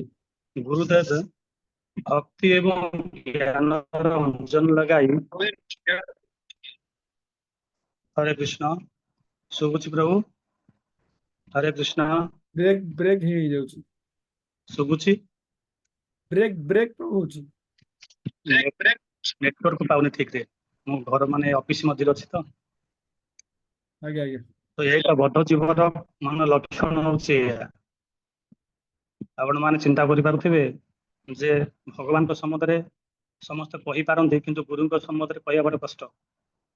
ଗୁରୁଙ୍କୁ ଯିଏ ନିଜର କରିପାରିଛି, ଗୁରୁଙ୍କୁ ଯିଏ ଚିହ୍ନିଛି, ସିଏ ଗୁରୁଙ୍କ ସମ୍ବନ୍ଧରେ କଥା କହିପାରିବ, ଯୋଉଟା କି ବର୍ତ୍ତମାନ ବି ମୁଁ କହିବା ପାଇଁ ଚେଷ୍ଟା କରୁଛି ଅଥଚ ମୁଁ କହିପାରୁନି, ଆପଣ ମାନଙ୍କୁ ଶ୍ରବଣ କରେଇ ପାରୁନାହାନ୍ତି। ଏଇଟା ହଉଛି ମୋ ବଦ୍ଧ ଜୀବର ଲକ୍ଷଣ। ତ ଗୁରୁଦେବ ଏ ଯୋଉ ଭକ୍ତି ଓ ଅଜ୍ଞାନ ତିମିରାନ୍ଧସ୍ୟ ଯୋଉ କୁହାଯାଇଛି ଗୁରୁ ବନ୍ଦନାରେ, ତ ଗୁରୁଦେବ ହଉଛନ୍ତି ଭକ୍ତି ଓ ଜ୍ଞାନର ଅଞ୍ଜନ ଲଗାଇ ଅନ୍ଧକାର ରୂପକ ଅଜ୍ଞାନ ରୂପକ ଅନ୍ଧକାରକୁ ଦୂର କରିଥାନ୍ତି, ଆଲୋକର ଚକ୍ଷୁ ପ୍ରଦାନ କରି। ଅଜ୍ଞାନ ହେଉଛି ମୁଁ ଶରୀର ଅଟେ, ନିଜକୁ ଏକ ଶରୀର ମଣିବା, ଯାହାକି ନିଜର ବଦ୍ଧ ଜୀବର ଏଟା ହଉଛି କଣ? ଅଜ୍ଞାନ। କିନ୍ତୁ ଗୁରୁଦେବ ସେ ଅଜ୍ଞାନକୁ ଜ୍ଞାନ ଚକ୍ଷୁ ଦ୍ୱାରା କଣ କରି ତାଙ୍କୁ ଆଲୋକିତ କରନ୍ତି, ବା ନିଜର ସ୍ୱରୂପ ଚିତ୍ତକୁ, ଯାହା କୃଷ୍ଣଙ୍କ ନିଜ ଦାସ ଜୀବର ସ୍ୱରୂପ ହଏ କୃଷ୍ଣର ନିତ୍ୟ ଦାସ। ସେ ସର୍ବଦା କୃଷ୍ଣଙ୍କର ଯଦି ଦାସତ୍ୱ ଗ୍ରହଣ କରିବା କାମଟା ତାଙ୍କ କୃଷ୍ଣଙ୍କର ସେବାରତ ହୁଏ, ତାହେଲେ ତାହାର ସ୍ୱରୂପ ସ୍ଥିତି ହଉଛି ସେ। କିନ୍ତୁ ଆମେ କେବଳ ଭାବୁନାହାନ୍ତି ଆମେ ହଉଛି କୃଷ୍ଣଙ୍କର ଦାସ, ସବୁବେଳେ ଶରୀର ଚିନ୍ତାରେ ରହୁଛେ। ମୁଁ କେମିତି ସକାଳୁ ଉଠି କଣ କରିବି, ମୋର ପିଲାମାନେ କେମିତି ରହିବେ, ମୋର ସାଙ୍ଗ ସବୁ କେମିତି ରହିବେ, ଏଇ ସବୁ ଚିନ୍ତା ଯୋଉ କରୁଛନ୍ତି, ସେ ସବୁ ହଉଛି ବଦ୍ଧ ଜୀବର ଏଇଟା ହଉଛି ନମୁନା ବା ଉଦାହରଣ। ତେଣୁ ଗୁରୁଦେବ ଅନ୍ଧକାରକୁ ତାଙ୍କୁ ଦୂର କରି କଣ କରନ୍ତି? ଜ୍ଞାନ ରୂପ ଚକ୍ଷୁ ପ୍ରଦାନ କରନ୍ତି। ବିଗତ କିଛି ଦିନ ଆପଣମାନେ ଶ୍ରବଣ କରିଥିବେ, ଜପଟ ଗୁରୁଦେବ କହୁଥିଲେ ଆମର ଯୋଉ ଶରୀରକୁ ଚକ୍ଷୁ ଖୋଲି, ଭଗବାନ ଯୋଉ ଶରୀରର ଚକ୍ଷୁ ନ ଖୋଲି ଶରୀର ଥିବା ଆତ୍ମାର ଚକ୍ଷୁ ଖୋଲା ଯାଇଥାଏ। ଏ କିଛି ଦିନ ପୂର୍ବରୁ ଗୁରୁ ମହାରାଜ କହୁଥିଲେ କ୍ଲାସରେ ଜପଟକରେ, ଯେମିତି କି ଶରୀରକୁ ବି ଗୋଟେ ପୋଷାକ ଦରକାର ହଉଛି, ଯେ ପୋଷାକରେ ବିଭିନ୍ନ ପ୍ରକାର ହାତ ଗୋଡ କରାହଉଛି ଶରୀର ପାଇଁ, ଏକ୍ଜାକ୍ଟ ସେମିତି ଆତ୍ମା ପାଇଁ ଗୋଟେ ଶରୀର ଅଛି, ସେ ଶରୀରରେ ବି ଆଖି ହାତ ଗୋଡ ସବୁ ରହିଛି। ତେଣୁ ସେ ଆତ୍ମାର ଚକ୍ଷୁକୁ ଉନ୍ମୋଚନ କରିବା ପାଇଁ, ବା ଯୋଉ କୁହାଯାଇଛି ଶରୀର ପରିବର୍ତ୍ତନ ହଉଛି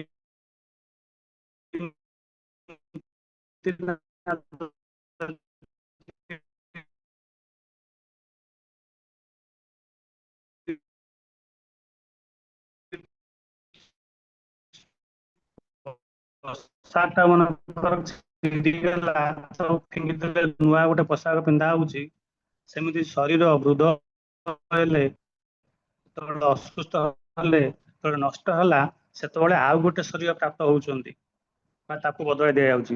ଅନ୍ୟ ଏକ ଶରୀରକୁ ସେ ଆତ୍ମା ଚାଲିଯାନ୍ତି। ଶରୀର ଓ ଆତ୍ମା ସମ୍ବନ୍ଧରେ ଯୋଉ ଜ୍ଞାନ ପ୍ରଦାନ କରନ୍ତି ସିଏ ହଉଛନ୍ତି କିଏ? ଗୁରୁଦେବ। ତେଣୁ ଗୁରୁଦେବଙ୍କୁ ସାଧାରଣ ମନୁଷ୍ୟ କେବେ ବି ଭାବିବା ଅନୁଚିତ।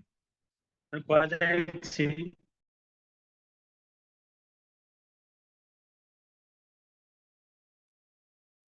कृष्ण बोधे प्रभु नेटवर्क प्रोब्लेम होची।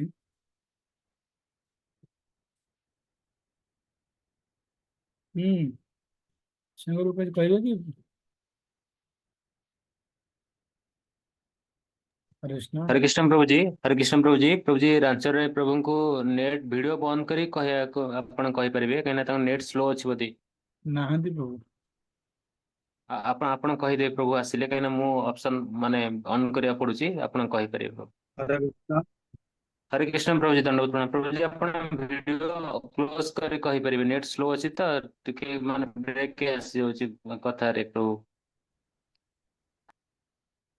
हाँ रंजले प्रभु वीडियो ऑफ करी कहंतु ब्रेक होच कथा सुबुनी हरे कृष्ण। एबे सुबुची ठीक। गुरुदेवଙ୍କର ଜୟ ହଉ। ଶିଲ ଗୁରୁଦେବ 1959 ମସିହା ଜୁଲାଇ 6 ତାରିଖ ଆଷାଢ଼ୀ ଏକାଦଶୀ ତିଥିରେ ଏକ ଛୋଟ ଗ୍ରାମ ପଣ୍ଡରପୁରରେ ସେତେବେଳେ ସମୟରେ ହରେ କୃଷ୍ଣ ମହାମନ୍ତ୍ର ହରେ ଜୟ ଜୟ ରାମକୃଷ୍ଣ ହରି ଧ୍ୱନି ପ୍ରଚଳିତ ହୋଇଥିବା ସମୟରେ ଏକ କୃଷି ପରିବାରରେ ଆବିର୍ଭୂତ ହୋଇଥିଲେ। କାହିଁକି ନା ଯେଭଳି ଭଗବାନ ଆମର ଦ୍ୱାପର ଯୁଗ ଶେଷରେ ଯେତେବେଳେ ଫେରିଗଲେ ସ୍ୱଧାମକୁ ଫେରିଗଲେ, ସେତେବେଳେ ଏଇ ଗୁପ୍ତ ଜ୍ଞାନକୁ ଭଗବାନ କହିଲେ ଯେ ଅର୍ଜୁନ ତୁମେ କାହାକୁ କହିବ ନାହିଁ। ଯଦି ଏଇ କଥାକୁ ଯଦି ଭଗବାନ ପୁନରୁଚ୍ଚାର କରୁଛନ୍ତି ସେ ଧାମରେ ମାନେ ଅବସ୍ଥାପିତ ହୋଇ ସେ କହୁଛନ୍ତି ଯେ ଯଦି ଏହି ଗୁପ୍ତ ଜ୍ଞାନକୁ ବା ରହସ୍ୟମୟ ଜ୍ଞାନକୁ ଯଦି କାହାକୁ ନ କୁହାଯାଏ ତେବେ ବଦ୍ଧ ଜୀବ ଉଦ୍ଧାର ହବ କେମିତି? ଯଦି ଜଣେ ପିତା ଜଣେ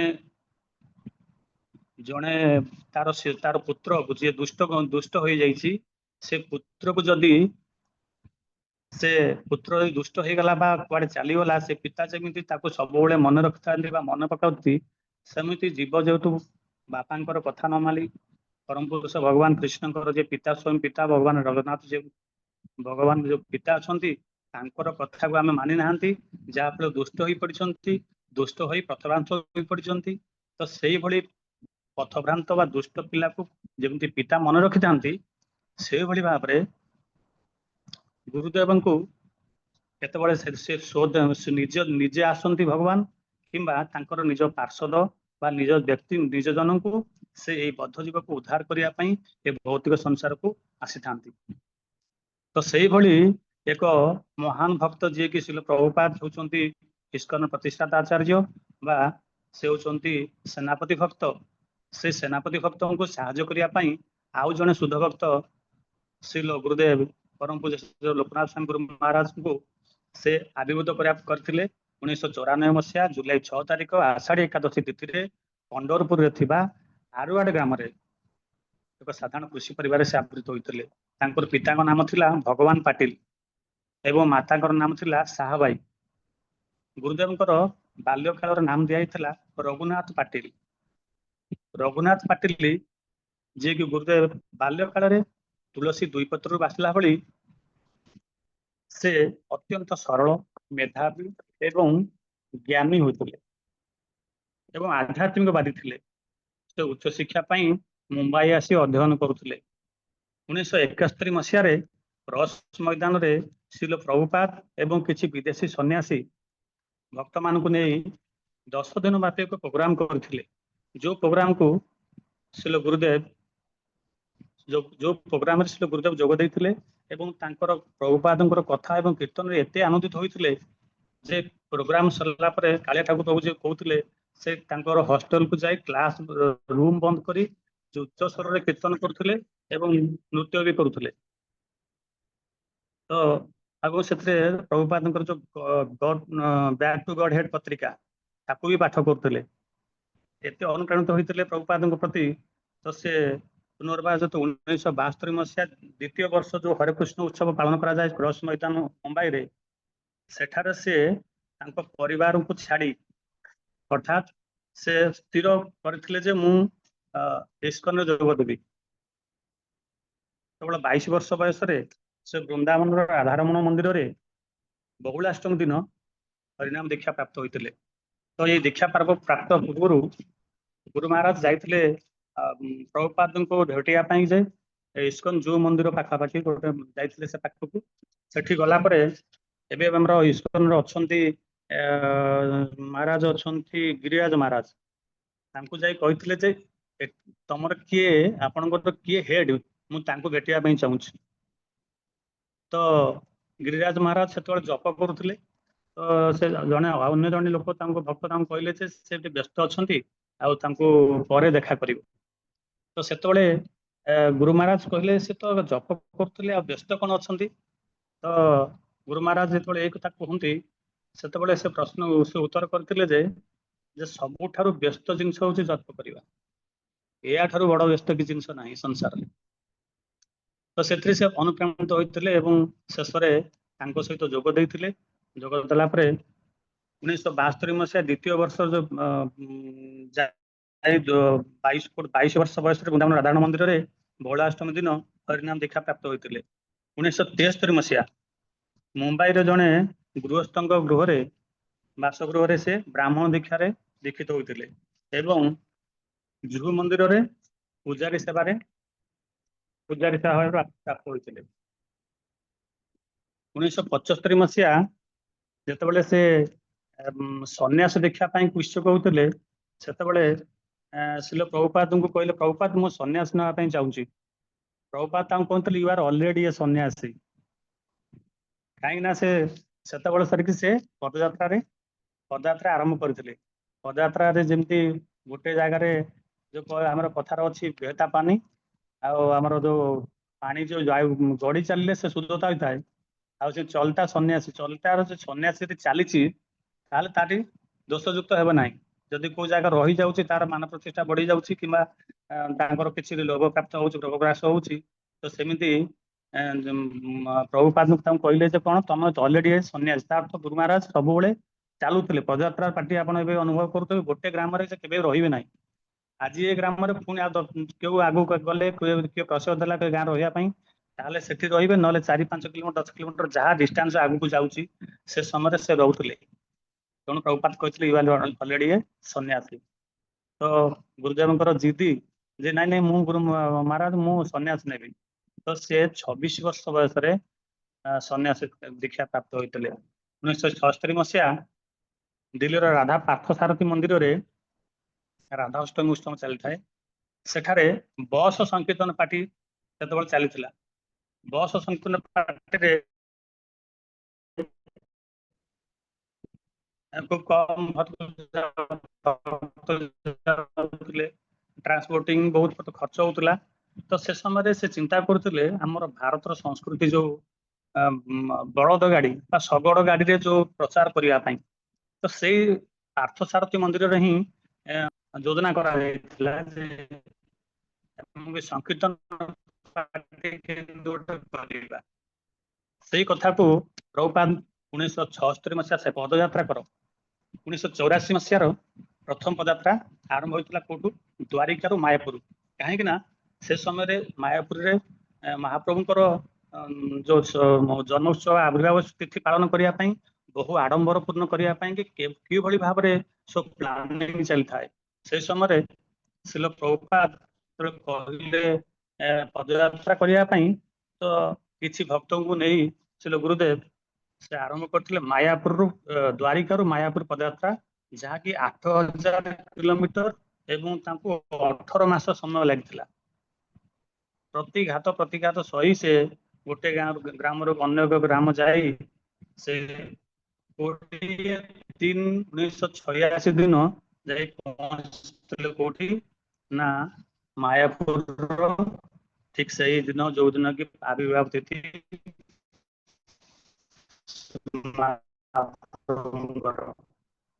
ଯାହାର ଫଳସ୍ୱରୂପ ବିଶ୍ୱରେ ଆଜି ସାରା 5 ଦେଶରେ 115ଟି ବୁଲକାର୍ଟ ପଦଯାତ୍ରା ଚାଲିଛି। ତ 1986 ମସିହାରେ ଶ୍ରୀଲ ଗୁରୁଦେବଙ୍କୁ ଦୀକ୍ଷା ଗୁରୁ ଭାବରେ ଗ୍ରହଣ କରାଯାଇଥିଲା। ସେ ଦୀକ୍ଷା ଦେଇପାରୁଥିଲେ 1986 ମସିହାରେ ଆରମ୍ଭ କରିଥିଲେ ଏବଂ 1987 ମସିହାରେ ସେ ମନ୍ତ୍ରୀ ଭାବରେ ନିଯୁକ୍ତ ହୋଇଥିଲେ। ଏଭଳି ଭାବରେ ନା ବ୍ରଜମଣ୍ଡଳ ପରିକ୍ରମା ଯୋଉ ଆରମ୍ଭ କରିଥିଲେ 1987 ମସିହାରେ, ସେତେବେଳେ ସେ ମନ୍ତ୍ରୀ ପଦ ନେଇଥିଲେ, ମାନେ ତାଙ୍କ ନିର୍ଦ୍ଦେଶରେ ସବୁ ପରିକ୍ରମା ଆରମ୍ଭ ହବ। ତ 1992 ମସିହାରେ ଶ୍ରୀଲ ପ୍ରଭୁପାଦଙ୍କର ଶତାବ୍ଦୀ ଉତ୍ସବ ପାଳନ ସମୟରେ ତାଙ୍କୁ ଯୋଉ ମନ୍ତ୍ରୀ ଦାୟିତ୍ୱ ଦିଆଯାଇଥିଲା, ସେଥିରେ ବି ସେ ମିନିଷ୍ଟର ଦାୟିତ୍ୱ ନେଇଥିଲେ। ଏଭଳି ଭାବରେ ଅତି ସୁନ୍ଦର ଭାବରେ 1992 ମସିହାରେ ଯୋଉ ଶ୍ରୀଲ ପ୍ରଭୁପାଦଙ୍କ ଶତାବ୍ଦୀ ଉତ୍ସବ ପାଳନ କରାଯାଇଥିଲା, ତାକୁ ସେ ଆୟୋଜନ କରିଥିଲେ।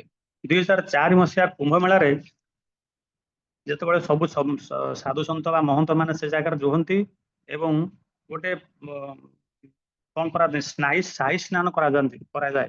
ସେ ସାହି ସ୍ନାନରେ ସମସ୍ତେ ତାଙ୍କର ଆଖଡା ନେଇକି ଯାଆନ୍ତି। ତ ସେ ସମୟରେ ଇସ୍କନ ତରଫରୁ ଶ୍ରୀଲ ଗୁରୁଦେବଙ୍କୁ ଇସ୍କନ ଆଖଡା ର ମହନ୍ତ ଭାବରେ ନିଯୁକ୍ତ କରାଯାଇଥିଲା 2004 ମସିହା କୁମ୍ଭ ମେଳାରେ। ଏବଂ 2018 ମସିହାରେ ଯୋଉ ଚାଣ୍ଟ ଜପ ଯୋଉ କାଳିଆ ଠାକୁର ପ୍ରଭୁ ଏବେ କହୁଥିଲେ, ସେ 2018 ମସିହାରେ ହିଁ ଆରମ୍ଭ କରିଥିଲେ। କୋଉଠି? ସାଉଥ ଆଫ୍ରିକାର ମରିସିସ୍ ନାମକ ଏକ ଜାଗାରୁ ସେ ଦେଖିଲେ ଯେ ଆମର ଯେମିତି କିଛି ବ୍ୟବସାୟ ବି କରାହଉ କି କୌଣସି ଗୋଟେ ଭୌତିକ ଜିନିଷ ଆରମ୍ଭ କଲେ ଗୋଟେ ଜାଗାରୁ ଅନ୍ୟ ଅଲଗା ଜାଗାରେ ଏଇ ଯୋଉ ଡିଜିଟାଲ ମିଡିଆ ମାଧ୍ୟମରେ ଆମେ ଏବେ ଯୋଉ କଥା ହଉଛେ ତା ନିଜକୁ ଦେଖିପାରୁଛେ।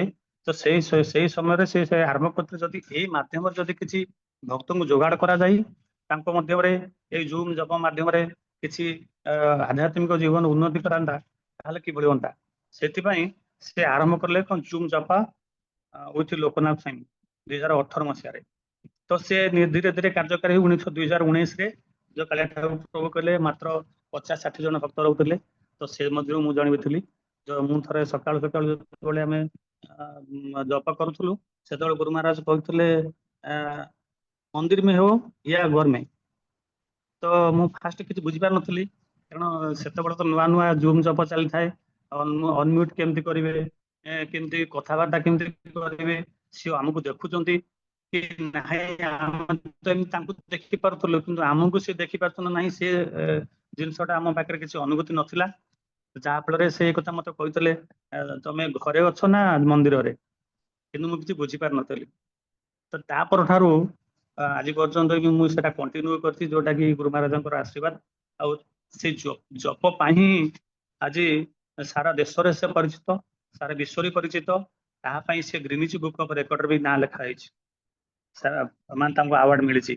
2018 ଗଲା, 2020, 2025ରେ ସେ ଗ୍ରିନିଚ୍ ବୁକ୍ ଅଫ୍ ଆୱାର୍ଡ ପାଇଛନ୍ତି ଜୁମ୍ ଜପା ପାଇଁ। 2000 ଲୋକେସନରୁ 5000ରୁ କନଷ୍ଟାଣ୍ଟ ଏତିକି ଲୋକ ଗୋଟେ ଯୋଉ ମିଡିଆ ମାଧ୍ୟମରେ ବା ଡିଜିଟାଲ ମିଡିଆ ମାଧ୍ୟମରେ ଜପ କରୁଥିବା ଯୋଉ ଆଧ୍ୟାତ୍ମିକ ପ୍ରଗତି କରୁଥିବା ଯୋଗୁଁ ତାଙ୍କୁ କଣ କରାଯାଇଥିଲା ନା ଗ୍ରିନିଚ୍ ବୁକ୍ ଅଫ୍ ଆୱାର୍ଡ ପାଇଥିଲେ। ଏବଂ ସେ ପଦଯାତ୍ରା, ପ୍ରସାଦ ବିତରଣ, ହରିନାମ ଏବଂ ତଥା ମନ୍ଦିର ନିର୍ମାଣ ପାଇଁକି ସେ ଲାଇଫ ଅଫ ଆଚିଭମେଣ୍ଟ ଆୱାର୍ଡ ବି ପାଇଥିଲେ 2020ରେ। ଏଇଭଳି ଜଣେ ଶୁଦ୍ଧ ଭକ୍ତକୁ ଆମେ ପ୍ରାପ୍ତ ହୋଇଛେ, ଯାହାକୁ ଆମେ ଚୈତନ୍ୟ ଚରିତାମୃତରେ ବର୍ଣ୍ଣନା କରାଯାଇଛି ବୈଷ୍ଣବଙ୍କର 26ଟି ଗୁଣ ଅଛି। ଏଇ କିଛି ଦିନ ପୂର୍ବରୁ ପରମ ପୂଜ୍ୟ ଶ୍ରୀମାନ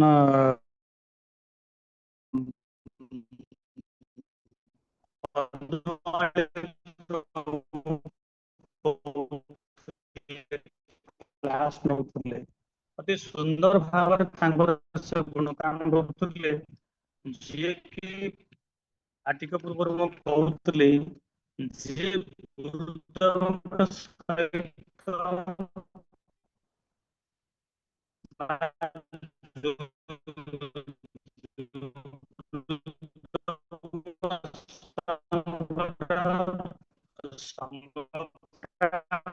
ହେଇଛି, ସେ ସଙ୍ଗ ହଉ କିମ୍ବା ବାଣିଜ୍ୟ ସଙ୍ଗ ହଉ, ଯିଏ ତାକୁ ଠିକ ଭାବରେ ପାଳନ କରିଛି, ଯିଏ ଅନୁଭବ କରିଛି, ସିଏ ହିଁ କହିପାରିବ ଯେ ଭଗବାନ ଗୁରୁଦେବଙ୍କର ଗୁଣଗାନ।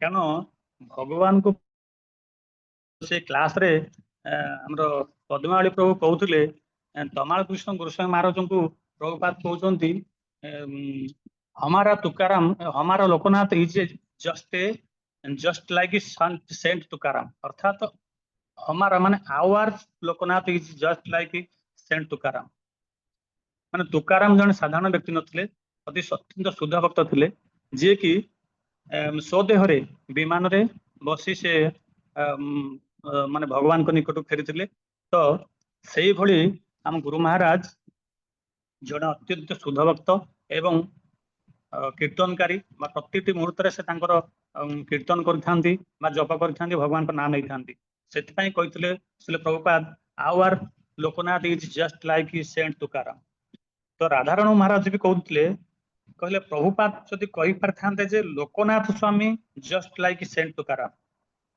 प्रभुपाद कहि पारथांते राधारण स्वामी महाराज कहते जो प्रभुपाद जो कहले जे Lokanath Swami Maharaj just like saint Tukaram कहि पारथांते किंतु आवर लोकनाथ कहले काहेकि ना आवर बा मोर लोकनाथ काहे कहले ना भगवान होचंती सेई लेवल भक्त मान को जदि निजर करूछंती किए भगवान कौन करती ना शुद्ध भक्त सही भगवान सही व्यक्ति को शुद्ध भक्त व्यक्ति मान को भगवान निजर बोली करती जहाँ को आवर बोली कहती मोर बोली कहती तो श्रील प्रभुपाद से जने भगवान अति पार्षद निजन तो सी कहते जे प्रभुपाद कहते कौन ना आवर लोकनाथ माने सी हूँ गोटे व्यक्तिर जड़े भक्तर अचिवमेंट जहाँ कहते सफलता पूर्ण सफलता से हृदय रे भगवान को जमी शुद्ध भक्त हृदय रही था तो सेमती प्रभुपाद हृदय रे श्रील गुरुदेव एक स्वतंत्र स्थान नहीं श्रील प्रभुपाद कहते आवर लोकनाथ तो दीक्षा समय जो गुरु महाराज नाम पूर्व थिला रघुनाथ तो से समय गुरु महाराज चाहती जे माने प्रति जीव आम जो बसुं दीक्षा समय से भावुं जे आमर ना अक्षर ना अनुसार गोटे कौन नामटे मिल से गुरु महाराज चाहूले मो ना तो रघुनाथ आर रे किसी नाम मिल पारे किंतु श्रील गुरुदेव जहाँ भाभी प्रभुपाद उल्टा ना देले तुम ना हम लोकनाथ दास तमें हो लोक मानकर दास लोकनाथ लोकनाथ माने लोक मानकर नाथ तमें प्रति जीवंकर नाथ होचंदी किए से होचंदी लोकनाथ तो वर्तमान समय इस्कन रे श्रील प्रभुपाद अन्य मान जो शिष्य मान अच्छा परम पूज्य श्रील गुरु भक्तिचारू महाराज परम पूज्य गोपाल कृष्ण महाराज ए मान तो सब अप्रकट हेलेनी तो सेमानकर शिष्य मान भी गुरु महाराज निजर करिसंती तांकर संग प्रदान करूछंती सेतिपई कहछंती जूम जपरे बारंबार कह जाउछि जे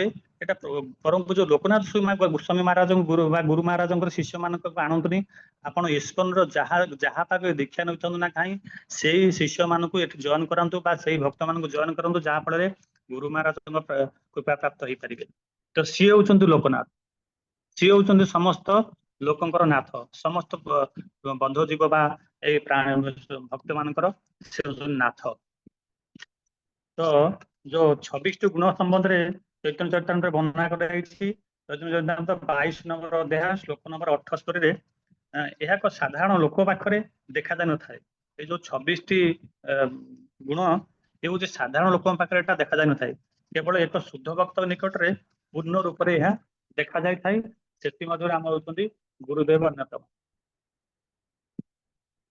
से 26 गुण मध्य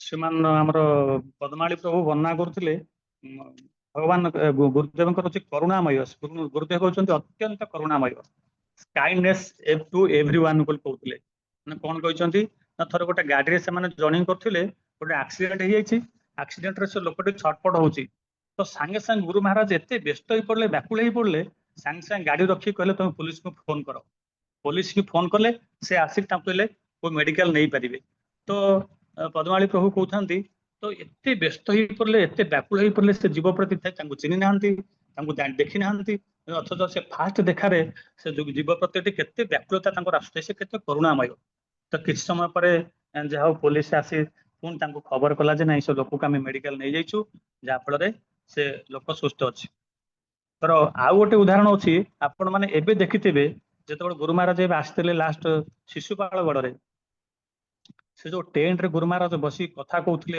हरि कथा श्रवण कराउथिले आपण माने भी से जगह बसिया कष्ट हो पड़ता कि गुरुदेव केते करुणामय से जगार से किसी फिल कर मु निजे अनुभव करी पद्मावली प्रभु गुरु महाराज खाली देखुता तो से ठिया होकर खाली मैंने देखुता केते कष्ट सेठी माने ना फैन अच्छी ना किसी पवन जीवासा करुचे बाजुचे ठीक रे किंतु गुरु महाराज अति दयालु अति करुणामय से सेठारे अत्यंत उत्साहित सहित से भगवान आमर भक्त मान हरिकथा श्रवण कराउता आ गोटे गुण हूँ अहिंसा से कहारी निकट रे माने शत्रुता रखी ना कौन सी जीव निकट रे तो आउ थे कहते पद्मावली प्रभु जे तांको आनी जने कंप्लेन देले जे गुरु प्रभु से अलगा जने प्रभु जे मते एमती कहउछंती सेमती कहउछंती तांकर शिक्षा गुरु किए तांको डाकी एमती करा जाऊ तो पद्मावली प्रभु गुरु महाराज जेतेबेले कहले कथा गुरु महाराज पूरा सिंपल भाव में कहिदिले ए राजनीति तुम पसरी तुम भजन कर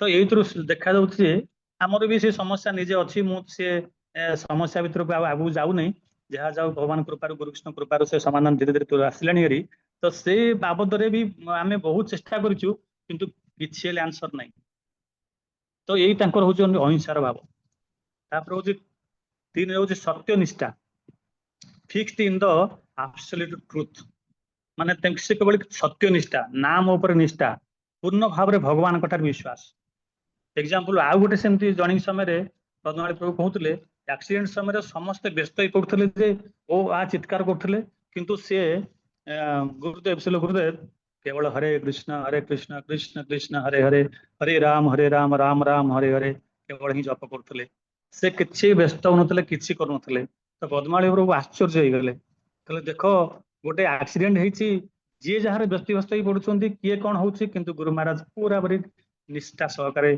जप करुँच किसी असुविधा है तापर हूँ समान इक्वाल टू एवरीवन गुरुदेव सह कहीं भी अन्याय से मिसी जाई पारुले आपण पद्मावली पर कहते मु नथिला समय कारण पद्मावली स्ट्रीट छाड़ी दिखती गुरु महाराज पाख क्या तो से कहते गुरुदेव एभली भाव में समानता ठार अच्छी आपण जी भी हूँ जातु गुरुदेव सागर परिचित हे से आप कथा से भाई होती गुरुदेव आउ गोटे 5 नंबर गुण हूँ निर्दोष फॉल्टलेस से केबे भी माने कहा प्रति से कौन सी स्थान रे गुरुदेव कौन करती ना फॉल्ट देखा जाए आउ थे से कहते सांगे जर्निंग समय बहुत बाट जर्निंग है से दिन गुरु महाराज स्नान करना सांगे अन्य जन भक्त जाते से कहले जे ये कौन गुरु महाराज स्नान करना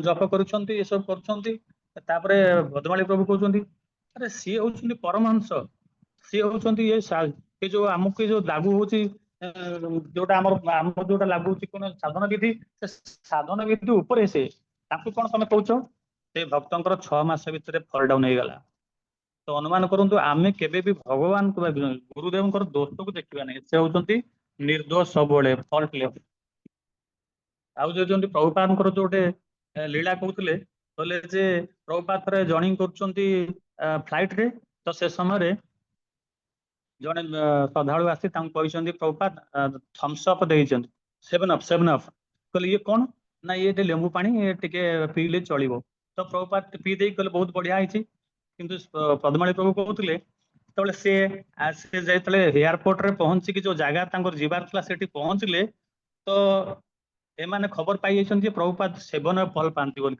खुशी हेले पीकरी तो सेठी ट्रे रे सब लगी 7 अप प्रभुपाद कहले ये क्या है प्रभुपाद तो कहले प्रभुपाद आपण सर्वेंट कहते प्रभुपाद 7 अप ही भल पाउछ तो ये कहवा कथा हूँ आमे आचरण करवा ना गुरुदेव जहाँ हमको बाणी रे निर्देश दौरान आमे अनुकरण करिया नहीं को परिस्थिति से केतबेले कौन करिछे आमे तांको अनुकरण करिया कथा नहीं तांको अनुसरण करिया कथा तांकर जो बबू बाणी जो बाणी को आमे मानिबा दरकार आ गोटे कहते दानशील चैरिटेबल भगवान शुद्ध भक्त सर्वदा दानशील अटंती सुंदर भाव रे एक सुंदर कथा पद्मावली प्रभु कहते जे प्रभुपाद को जने गिफ्ट देवाई से गुरुदेव को जने गिफ्ट देवाई अति सुंदर भाव में गोटे बैच बीड बैच करते जड़े कि आमर फरेनर जड़े माताजी जड़े तो सी पद्मावली प्रभु कहते मोर भी से जो बीड बैच एत आसक्ति होता जे मुझे लुचि रखुली कहीं ଯେତେବେଳେ ମାୟାପୁରରେ ପରିକ୍ରମା ଚାଲିଥାଏ ସେ ସମୟରେ ଗୌର ଗଦାଧର ମନ୍ଦିରକୁ ପ୍ରଭୁପାଦ ଯାଆନ୍ତି ସେଠି। ସେଠି ଯୋଉ ପୂଜକ ରହନ୍ତି ସେ ପୂଜକଙ୍କ ସାଙ୍ଗରେ ବହୁତ କଥାବାର୍ତ୍ତା ହୁଅନ୍ତି, ଫ୍ରେଣ୍ଡଲି ଭାବରେ କଥାବାର୍ତ୍ତା ହୁଅନ୍ତି। ତ ଯାହା ଦରକାର ଅଛି ପୂଜକ ମାଗନ୍ତି ଦେଇ ଦିଅନ୍ତି। ତ ସେ ସମୟରେ ପୂର୍ବ ବର୍ଷ ଆସିଥିଲେ ତ ପଦ୍ମନାଭ ପ୍ରଭୁ କହୁଥିଲେ ଅତି ସୁନ୍ଦର ଭାବରେ ଏକ ଆମର ଥିଲା କଣ ନା ଯୋଉ ନୃସିଂହ କବଚ ଯୋଉଠି ପିନ୍ଧନ୍ତି ଗୁରୁ ମହାରାଜ ହୁଅନ୍ତୁ ବା ସିନିୟର ଡିଭୋଟି ମାନେ ହୁଅନ୍ତି, ସେମାନେ ଯୋଉ ପିନ୍ଧନ୍ତି ସେ ତାକୁ ଅତି ଅନ୍ୟାସରେ ଦେଇଥିଲେ। ତ ଏଇ ଯୋଉ ବିଡି ପାସଟା ମିଳିଥିଲା ତ ପଦ୍ମାଳୀ ପ୍ରଭୁ କହୁଥିଲେ ଯେ ମୁଁ ତାକୁ କେବେ ବି ଚାହୁଁନଥିଲି ତାକୁ ଗୁରୁ ମହାରାଜ ତାଙ୍କୁ ଦେଇଦେବି ବୋଲି। ଯେତେବେଳେ ବାହାରିଲେ କଥାବାର୍ତ୍ତା ସାରି ସେତେବେଳେ ସେ କହିଲେ କଣ ନା ପଦ୍ମାଳୀ କଣ ଦବା ତାଙ୍କୁ, ତ ଏ ଭାବିକିରି ତ ସେତେବେଳେ ପୂଜାରୀ କହିଛନ୍ତି ସେ ବ୍ୟାସଟାରେ ଆମର ମହାପ୍ରଭୁଙ୍କର କ୍ରନ୍ଦନ ଅବସ୍ଥାର ଫଟୋ ଥିଲା। ତ ଅତି ସୁନ୍ଦର ଦେଖାଯାଉଥିଲା ସେ ବିଡ୍ ବ୍ୟାଚଟା। ତ ଯେତେବେଳେ ସେ କହିଦେଇଛନ୍ତି ଯେ ଗୁରୁଦେବଙ୍କୁ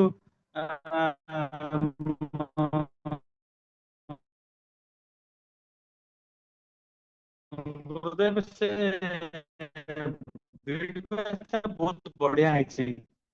ତ ସାଙ୍ଗେ ସାଙ୍ଗେ ଗୁରୁଦେବ ସେ ବିଡ୍ ବ୍ୟାଚଟା ଓହ୍ଲେଇକିରି ସେ ପୂଜାରୀ ଦେଇଦେଲେ। ପଦ୍ମାଳୀ ପ୍ରଭୁ ଆଶ୍ଚର୍ଯ୍ୟ କହିଛନ୍ତି ମାନେ ଇଏ ତାଙ୍କର ହଉଛି ଦାନଶୀଳ। କିଛି ତାଙ୍କର ମାନେ ଭାବୁନାହାନ୍ତି ଯେ ଏଇଟା ମୁଁ କିଛି ଦିନ ପାଇଁ ରଖିବି କି ମୋର ଏଇଟା ପାଇଁ ଆସକ୍ତି ଅଛି, ସେମିତି କିଛି ନାହିଁ। ସେ ହଉଛନ୍ତି ପ୍ରଫୁଲ୍ଲିତ ବା ମାଇଲ୍ଡ, ନିଜର ଗଡ ବ୍ରଦର ବା ନିଜର ଯୋଉମାନେ ଭ୍ରାତା ବୃନ୍ଦ ଅଛନ୍ତି ସେ ତାଙ୍କୁ ଦେଖିଲା ମାନେ ଆପଣ ମାନେ ବି କେତେବେଳେ ଅନୁଭବ କରିଥିଲେ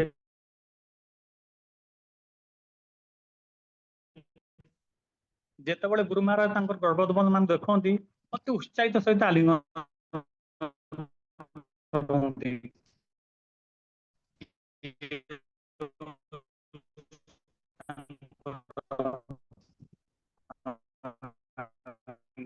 ମାଇଲ୍ଡ ବା ଆର୍ଟ ହଉଛି କ୍ଲିନ୍ ବା ସୂଚକ ଆସି କହୁଛନ୍ତି ଗୁରୁ ମହାରାଜଙ୍କୁ ସେ କ୍ଲିନିଷ୍ଟା, ତ ସେଥିପାଇଁ ସେ କହୁଥିଲେ ଓ ସୋ କ୍ଲିନ୍। ସେ କଥା ବି ତାପରେ ଆସିଲା ପରେ ବି ସେମାନେ ଭକ୍ତ ମାନେ ବି ସେଠି କହୁଥିଲେ ଆପଣଙ୍କ ଗୁରୁ ମହାରାଜ ହଉଛି ସରଳତା ବା ସିମ୍ପୁଲ। ଆପଣ ମାନେ ବି ଅନୁଭବ କରିଥିବେ ଗୁରୁ ମହାରାଜ ଏଇ ଜଷ୍ଟ ଯୋଉ ଗଲେ ଆସିଥିଲେ ଏୟାରପୋର୍ଟରେ, ଆମେ ସବୁ ସେଠୁ ଥାଉ ତ ପ୍ରସାଦ ପାଇବା ପାଇଁ କୋଉଠି ପ୍ରସାଦ ପାଇବେ, ସାଙ୍ଗେ ଆପଣଙ୍କର ଗୋଟେ ଟାୱଲ ପଡିଲା, ଟାୱଲ ଉପରେ ରଖା ହେଲା ପ୍ରସାଦ, ଆରାମସେ ସେଠି ଗୁରୁ ମହାରାଜ ପ୍ରସାଦ ପାଇଲେ। ଆମେ ସବୁ ସେଠି ଅପେକ୍ଷା କରିଥାଉ। ତାଙ୍କୁ କେବେ ବି ସେ ଚାହାନ୍ତିନି ଯେ ମୁଁ କୋଉଠି ଗୋଟେ ଆରାମ ଜାଗା ରହିବି, ପ୍ରସାଦ ସେବନ କରିବି କି କଣ କରିବି। ଯେତେବେଳେ ଯୋଉ ସମୟରେ ତାଙ୍କର ଏଇ ସରଳତାର ମହାନତା ଅନୁଭବ କରୁଥିଲେ। ଆଉ ଗୋଟେ ସରଳତା ପାଇଁ ବି ଗୋଟେ ଏକ୍ସାମ ପରମ ପୂଜ୍ୟ ଭକ୍ତିଜାର ମହାରାଜଙ୍କୁ ଦେଇଥିଲେ, ଯୋଉଟା କୁହନ୍ତି ରୁମ୍ ଜୋତା ରୁଲ୍ ସୁ। ଏଟା ବହୁତ ମାନେ ସୁନ୍ଦର ଦେଖାଯାଉଥିଲା। ପଦ୍ମାବଳୀ ପରେ ସାଙ୍ଗେ ସାଙ୍ଗେ ସେ ଭକ୍ତ ମାନେ ଆଉ ଜଣଙ୍କୁ ସଙ୍ଗେ ସଙ୍ଗେ ଅର୍ଡର ଦେଲେ। ଅର୍ଡର ଦେଲା ପରେ ସେ ଜୋତା ପୁଣି ଆସିକିରି ପହଞ୍ଚିଲା। ତାପରେ ପଦ୍ମାବଳୀ ପ୍ରଭୁ ବହୁତ ଉତ୍ସାହିତ ଥିଲେ ଯେ ଗୁରୁ ମହାରାଜ ଏ ଚପଲକୁ ଆକ୍ସେପ୍ଟ କରିବେ ବୋଲି। ତ ଗୁରୁ ମହାରାଜ ଦେଖିଲେ ସେ ସୁକୁ, କହିଲେ ଏତେ ମେହେଙ୍ଗା ଲାଗିଥିବ ଇଏ ଚପଲ, ମୁଁ ପିନ୍ଧିବା କଥା ନୁହେଁ। ତାପରେ ପଦ୍ମାବଳୀ ପ୍ରଭୁ କହୁଥିଲେ, କହିଲେ ମୁଁ ଚାହିଁଲି ଟିକେ ଆଡଭାନ୍ସ ହେଇକି ଗୁରୁ ମହାରାଜ ପିନ୍ଧିଲେ ଚଳିବ, ଗରମ ଥଣ୍ଡା ଦିନ ତ ସେଥିପାଇଁ ପିନ୍ଧିଲି। ନା ନା ନା ନା, ଏଇଟା ମୋ ପାଇଁ ଉପଯୁକ୍ତ ନୁହେଁ, ମୁଁ ଜଣେ ସନ୍ନ୍ୟାସୀ, ମୁଁ ଏକ ଶୋଭା, ମତେ ଏଟା ଶୋଭା ପାଏନି। ତ ପୁଣି ପଦ୍ମାବଳୀ ପ୍ରଭୁ କହିଥିଲେ, କହିଲେ ଯେ ଗୁରୁ ମହାରାଜ ପରମ ପୂଜ୍ୟ ଭକ୍ତିଧାରୀ ମହାରାଜ ତ ପିନ୍ଧିଛନ୍ତି। ତାପରେ ଗୁରୁ ମହାରାଜ କହିଲେ ହି ଇଜ ଆନ୍ ଆରିଷ୍ଟୋକ୍ରାଟ ସନ୍ନ୍ୟାସୀ, ବଟ୍ ଆଇ ଆମ୍ ଏ ପୋର ବେଗାର ପଦଯାତ୍ରୀ ସନ୍ନ୍ୟାସୀ। ଏଥିରୁ ଆପଣଙ୍କର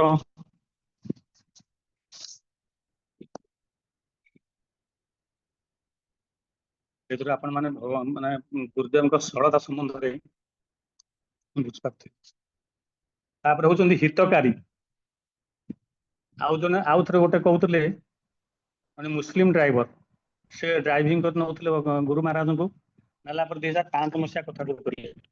ତ ରାସ୍ତାରେ ରାସ୍ତା ମଝିରେ ସେ ପ୍ରସାଦ ପାଇଁକି ବ୍ୟବସ୍ଥା କରାହେଇଥିଲା। ଯେତେବେଳେ ସେଇ ଗାଡି ରଖିକି ପ୍ରସାଦ ପାଇଲେ, ସେ ପ୍ରସାଦ ବ୍ରେକଫାଷ୍ଟ ଥାଏ, ବ୍ରେକଫାଷ୍ଟ ପ୍ରସାଦରେ ତ ଗୁରୁ ମହାରାଜ ଅଧା କିଛି ପ୍ରସାଦ ପାଇଲେ କହିଲେ ୟାଙ୍କ ପାଇଁ, ମାନେ ଡ୍ରାଇଭରକୁ ଦେଖେଇଲେ, କିନ୍ତୁ ସେତେବେଳେ କିଛି ପ୍ରସାଦ ହେଇନଥିଲା, ସେମାନେ ଦେଇ ରଖିଦେଇଥିଲେ। ତ ଗୁରୁ ମହାରାଜ ସେଇ ଅଧା ପ୍ରସାଦକୁ ନିଜେ ପାଇଲେ, ଆଉ ଅଧା ପ୍ରସାଦକୁ ସେ ଡ୍ରାଇଭରକୁ ଦେବା ପାଇଁ କହିଲେ। ତ ସିଏ ହଉଛନ୍ତି ମୁସଲିମ ଡ୍ରାଇଭର। ତ ପଦ୍ମନାଭ ପ୍ରଭୁ କହୁଥିଲେ, କହିଲେ ଆପଣ ବି ଯଦି କିଏ ଆପଣଙ୍କର ଉଚ୍ଛିଷ୍ଟକୁ ମୁସଲିମ ହଉ କି ଅଲଗା କୌଣସି ଲୋକକୁ ଦେଇପାରିବେ କି? ତ ଇଏ ହଉଛି ତାଙ୍କ ସରଳତା, ଇଏ ହଉଛି ତାଙ୍କ ଉପକାରିତା। ସେ କାହାରିକୁ ମାନେ ଯାହା କୁହନ୍ତି ପାତ୍ର ଅପାତ୍ର କିଛି ଦେଖନ୍ତି ନାହିଁ। ସେ ମୁସଲିମ ଲୋକ ବି ସେଦିନ ସେ କୃପା ପ୍ରାପ୍ତ ଥିଲା। ଆଉ ଗୋଟେ ହଉଛନ୍ତି ଭଗବାନ, ତାଙ୍କର ଗୁଣ ହଉଛି ଶାନ୍ତ, ପିସଫୁଲ। ସେ ଅତ୍ୟନ୍ତ ଶାନ୍ତ ଭାବରେ ରୁହନ୍ତି। ଆପଣ ମାନେ ଫିଲ୍ କରିଥିବେ, ଯେତେବେଳେ ଯୋଉ ସମସ୍ୟା ଆସୁ ସେ ହରେକୃଷ୍ଣ ମହାମନ୍ତ୍ର ଜପ କରୁଥିବେ ସୁନ୍ଦର ଭାବରେ, କୁଆଡେ କିଛି ମନେ ରଖିବେନି, ଅତି ଶାନ୍ତ ଭାବରେ ସେ ଜପ କରୁଥିବେ। ଆଉ ଗୋଟେ ଭକ୍ତ ଗୁଣ ହଉଛି କୃଷ୍ଣ ଭକ୍ତ, କମ୍ପ୍ଲିଟଲି ଆଟାଚମେଣ୍ଟ ଟୁ କୃଷ୍ଣ, ଭଗବାନଙ୍କ ଠାରେ ପୂର୍ଣ୍ଣ ସରେଣ୍ଡର, ପୂର୍ଣ୍ଣ ଭାବରେ ସେ ଆତ୍ମସମର୍ପଣ କରିଛନ୍ତି, ଯାହା କୁହନ୍ତି କମ୍ପ୍ଲିଟଲି ଆଟାଚମେଣ୍ଟ ଟୁ କୃଷ୍ଣ। ଆମେ ମାନେ କୌଣସି ଜାଗାକୁ ଗଲେ, ଧରନ୍ତୁ ପ୍ରଭୁ ପାଣ୍ଡୁ ମହାରାଜ ପ୍ରଭୁ ଯାଉଛନ୍ତି, ଟୁର କରୁଛନ୍ତି, ସେ ଜାଗାରେ କୋଉଠି ରହିବେ, କେମିତି ବ୍ୟବସ୍ଥା କରିବେ, କଣ କରିବେ, କି ଆମେ ସାଧାରଣତଃ ଯୋଉଠି ଯାଉଥାଏ ସେଠି ତା ପୂର୍ବରୁ ପ୍ଲାନ ପ୍ରୋଜେକ୍ଟ କରୁଛେ, କୋଉଠିକି ଆମେ ଯିବା, କେମିତି ରହିବା, କଣ କଣ ବ୍ୟବସ୍ଥା କରିବା। କିନ୍ତୁ ସେ ଗୁରୁଦେବ କହୁଥିଲେ, ସେ ନୋଇଡାରୁ ଯାଉଥିଲେ ବୃନ୍ଦାବନକୁ, ଯିବା ସମୟରେ କଣ ହେଇଛି ନା କୌଣସି ବ୍ୟବସ୍ଥା ନାହିଁ ସେ ରହିବା ପାଇଁ କି। ତ ସେ ବ୍ୟସ୍ତ ହେଇ ପଡିଲେଣି, ପଦ୍ମନାଭ ପ୍ରଭୁ ପାଖାପାଖି ହେଲେଣି ବୃନ୍ଦାବନ, ଆମେ କେମିତି ରହିବା, କଣ କରିବା। ଗୁରୁ ମହାରାଜ ପଚାରିଲେ, ପଦ୍ମାବଳୀ କିଛି ଆରେଞ୍ଜମେଣ୍ଟ ଅଛି? ପଦ୍ମନାଭ ପ୍ରଭୁ କହିଲେ, ମୁଁ ତ ଖାଲି ସେଇଥିପାଇଁ ଥରୁଛି, କଣ କରିବି, କିଛି ଆରେଞ୍ଜମେଣ୍ଟ କଥା ହେଇନାହିଁ। ଗୁରୁ ମହାରାଜ ପୁଣି ପଚାରିଲେଣି, ତ ଗୁରୁ ମହାରାଜ ସେ ଜାଣିଲେ ଯେ ପଦ୍ମାବଳୀ ପୁରା ବ୍ୟସ୍ତ ଅଛି। Guru Maharaj Padmavali, don't worry, you are a brahmachari, I am a sannyasi.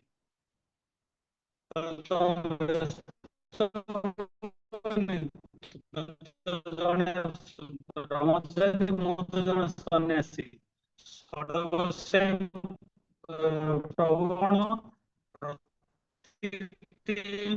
ଦିନ ପ୍ରତିଟି ରାତ୍ରି ଗୋଟେ ଗୋଟେ ଗଛ ମୂଳରେ କଟେଇଥିଲେ, ତ ଆମ ପାଇଁ କିଛି ଅସୁବିଧା ହବ ନାହିଁ। ତ ଏଇଭଳି ତାଙ୍କର ଚିନ୍ତାଧାରା ଭିତରେ କିଛି ବାଟ ଯାଉଛନ୍ତି, ତ ଜଷ୍ଟ ଆମେ ଗାଡିରୁ ପଦ୍ମାବଳୀ ପ୍ରଭୁଛନ୍ତି, ଗାଡିରୁ ଓହ୍ଲେଇବା ପାଇଁ ଯାଉଛୁ, କଣ କରିବୁ। ଏଇ ଭିତରେ ଜଣେ ଭକ୍ତ ଦୌଡି ଆସିଲେ, କହିଲେ ଗୁରୁ ମହାରାଜଙ୍କୁ କହିଲେ ଗୁରୁ ମହାରାଜ, ମୁଁ ଟିକେ ଆପଣ ସାର୍ କଥା ହେବି। ପଦ୍ମାବଳୀ ପ୍ରଭୁ କହୁଛନ୍ତି, ମୁଁ ତ ଆରେଞ୍ଜମେଣ୍ଟ କିଛି କରିନି, କୋଉଠି ରହିବି, କଣ କରିବି, ଏ ଲୋକ ଆସି ମତେ ପୁଣି ଡିଷ୍ଟର୍ବ କଲେଣି। ତ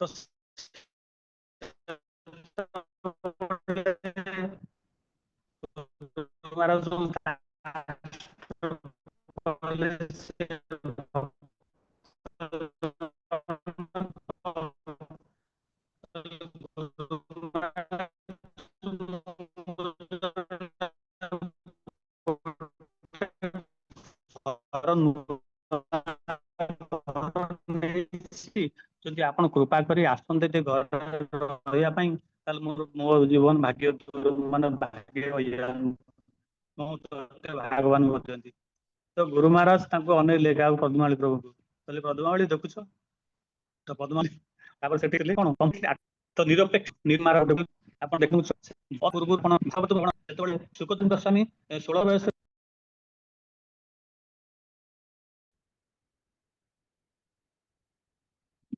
ହରେ କୃଷ୍ଣ ଶୁଭୁଛି ପ୍ରଭୁ? ଆଜ୍ଞା ଶୁଭୁଛି, କଣ୍ଟିନ୍ୟୁ।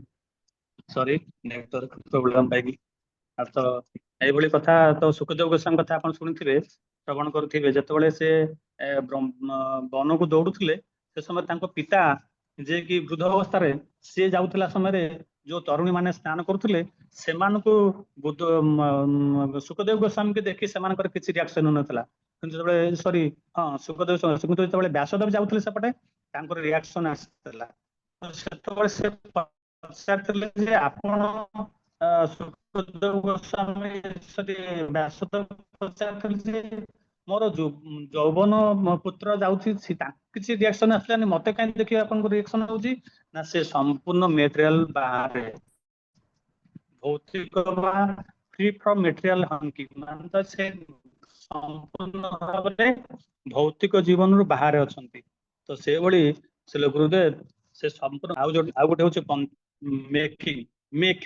ମାନେ ବିନୀତ ନମ୍ର ଭାବ। ଯେଭଳି ଦେଖୁଥିବେ ଆଜି ବି ପଦଯାତ୍ରୀ ମାନେ ଯୋଉ ଭଳି ସ୍ଥିତିରେ ରହୁଛନ୍ତି, ଗୁରୁ ମହାରାଜ ଯଦି ପଦଯାତ୍ରାକୁ ଯାଉଛନ୍ତି ବା ସେଇ ସେମ୍ କାଟାଗୋରୀ ସେଇ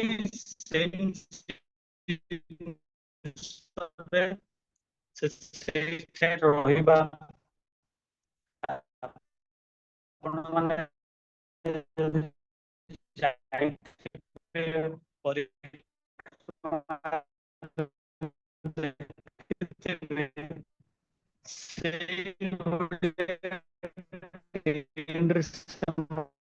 ରହନ୍ତି ତାଙ୍କର କିଛି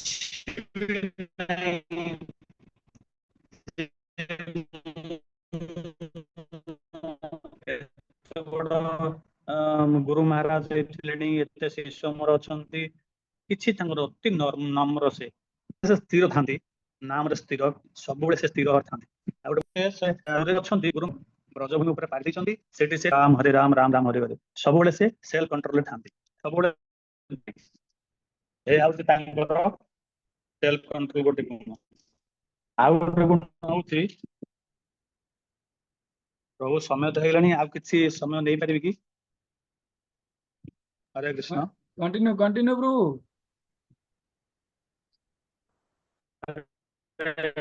କୃଷ୍ଣ ଧନ୍ୟବାଦ। ଆଉ ଗୋଟେ ହଉଛି ଅଳ୍ପହାରୀ, ମାନେ କୁହନ୍ତି ଯେ ଆଜି ହଉଛି ଏକାଦଶୀ, ଏକାଦଶୀରେ ବିଭିନ୍ନ ପ୍ରକାର ଫଳ ସୃଷ୍ଟି ହବ, ସେ କ୍ଷୀରି ହବ, ବିଭିନ୍ନ ପ୍ରକାରର ସବୁ ଆଇଟମ କରିକିରି ତ ବର୍ତ୍ତମାନ ଆଜିକାଲି ପାଉଛନ୍ତି। କିନ୍ତୁ ପଦ୍ମାଳୀ ପ୍ରଭୁ କହୁଥିଲେ ଗୁରୁ ମହାରାଜ ପୁରା ମିତ ମାନେ ଅଳ୍ପ କିଛି ହେଲେ ହେଲା ନହେଲେ ନାହିଁ। ତ ସେ ହଉଛନ୍ତି ଖୁବ ପାଲାନ୍ତି ନଥାନ୍ତି। ଆଗ ମୁଁ ଆଜି କିଛି ପ୍ରଥମେ ସେ ଯେତେବେଳେ ତାଙ୍କର ଆସିଷ୍ଟାଣ୍ଟ ଥିଲେ, ସେତେବେଳେ ସେ ଗୁରୁ ମହାରାଜ ସବୁବେଳେ ପଚାରନ୍ତି, ଗୁରୁ ମହାରାଜ ଆଜି କଣ ପ୍ରସାଦ ବନେଇବି, ଆଜି ଆପଣ କଣ କରିଦେବି। ତ ଗୁରୁ ମହାରାଜ କହିଲେ ଆଇ ଏମ୍ ସନ୍ନ୍ୟାସୀ, ମୁଁ ସନ୍ନ୍ୟାସୀ ଭାବରେ ରହିବା ପାଇଁ ଚାହୁଁଛି, ମୁଁ ନାହିଁ ଯେ ଅଲଗା କିଛି ବିଭିନ୍ନ ପ୍ରକାର ଆଡମ୍ବର ପୂର୍ଣ୍ଣ ଜୀବନ ଯାପନ କରିବା, ବିଭିନ୍ନ ପ୍ରକାର ସୁସ୍ୱାଦୁ ଭୋଜନ କରିବି, ଯାହାକି ଆପଣ ଜାଣିଥିବେ ଆନନ୍ଦ ମହାରାଜ ପ୍ରଭୁ, ପ୍ରଭୁ ଏସବୁ ନିଜେ ଅନୁଭବ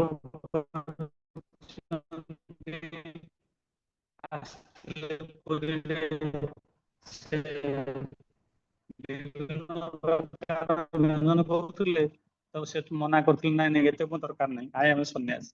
ସେ ଖୁବ କମ ବାଲାନ୍ସ ସେଇଟା। ଆଉ ଗୋଟେ ଗୁଣ ହଉଛି ସେନ, ମାନେ ସ୍ଥିତ ପ୍ରଜ୍ଞ, ବହୁତ ଗେହେରା ସଠିକ ନିର୍ଣ୍ଣୟ ଦେଇଥାନ୍ତି ମ୍ୟାନେଜମେଣ୍ଟ ଦାୟିତ୍ୱ। ଏବେ ଆପଣ ମାନେ ବୁଝିପାରୁଥିବେ ମ୍ୟାନେଜମେଣ୍ଟ ନବାଟା କେତେ କଷ୍ଟ। ଯୋଉମାନେ କରୁଛନ୍ତି ଜାଣୁଥିବେ ଯେ କେତେ କଷ୍ଟ, ଆମେ ତ କିଛି କରୁନାହାନ୍ତି। ମୁଁ ତ ସାଧାରଣତଃ କିଛି ବି ଜାଣିନାହିଁ ମ୍ୟାନେଜମେଣ୍ଟ ଦାୟିତ୍ୱ, ସେ କେତେ କଷ୍ଟ ଜାଣୁଥିବେ। ତ ସେଇଭଳି ବିଶ୍ୱ ସାରା ମ୍ୟାନେଜମେଣ୍ଟ ଚାଲିଛି, ତା ଦେହରେ ଗୁରୁ ମହାରାଜ କେମିତି ତାଙ୍କର ମ୍ୟାନେଜମେଣ୍ଟ କରୁଛନ୍ତି, ତାଙ୍କର ସଠିକ ନିର୍ଣ୍ଣୟ ଦେଇଥାନ୍ତି। ଆଉ ଗୋଟେ ଗୁଣ ହଉଛି ମାନେ ସମସ୍ତଙ୍କୁ ସେ ଆଦର କରିଥାନ୍ତି। ଆପଣ ନିଜେ ଅନୁଭବ କରିଥିବେ, କୌଣସି ଲୋକ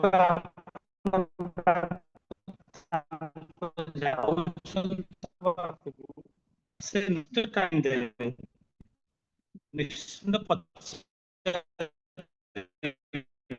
ନିଶ୍ଚିନ୍ତ ପଚାରିବେ ଏସବୁ ସମସ୍ତଙ୍କୁ ସେ ପ୍ରଣାମ।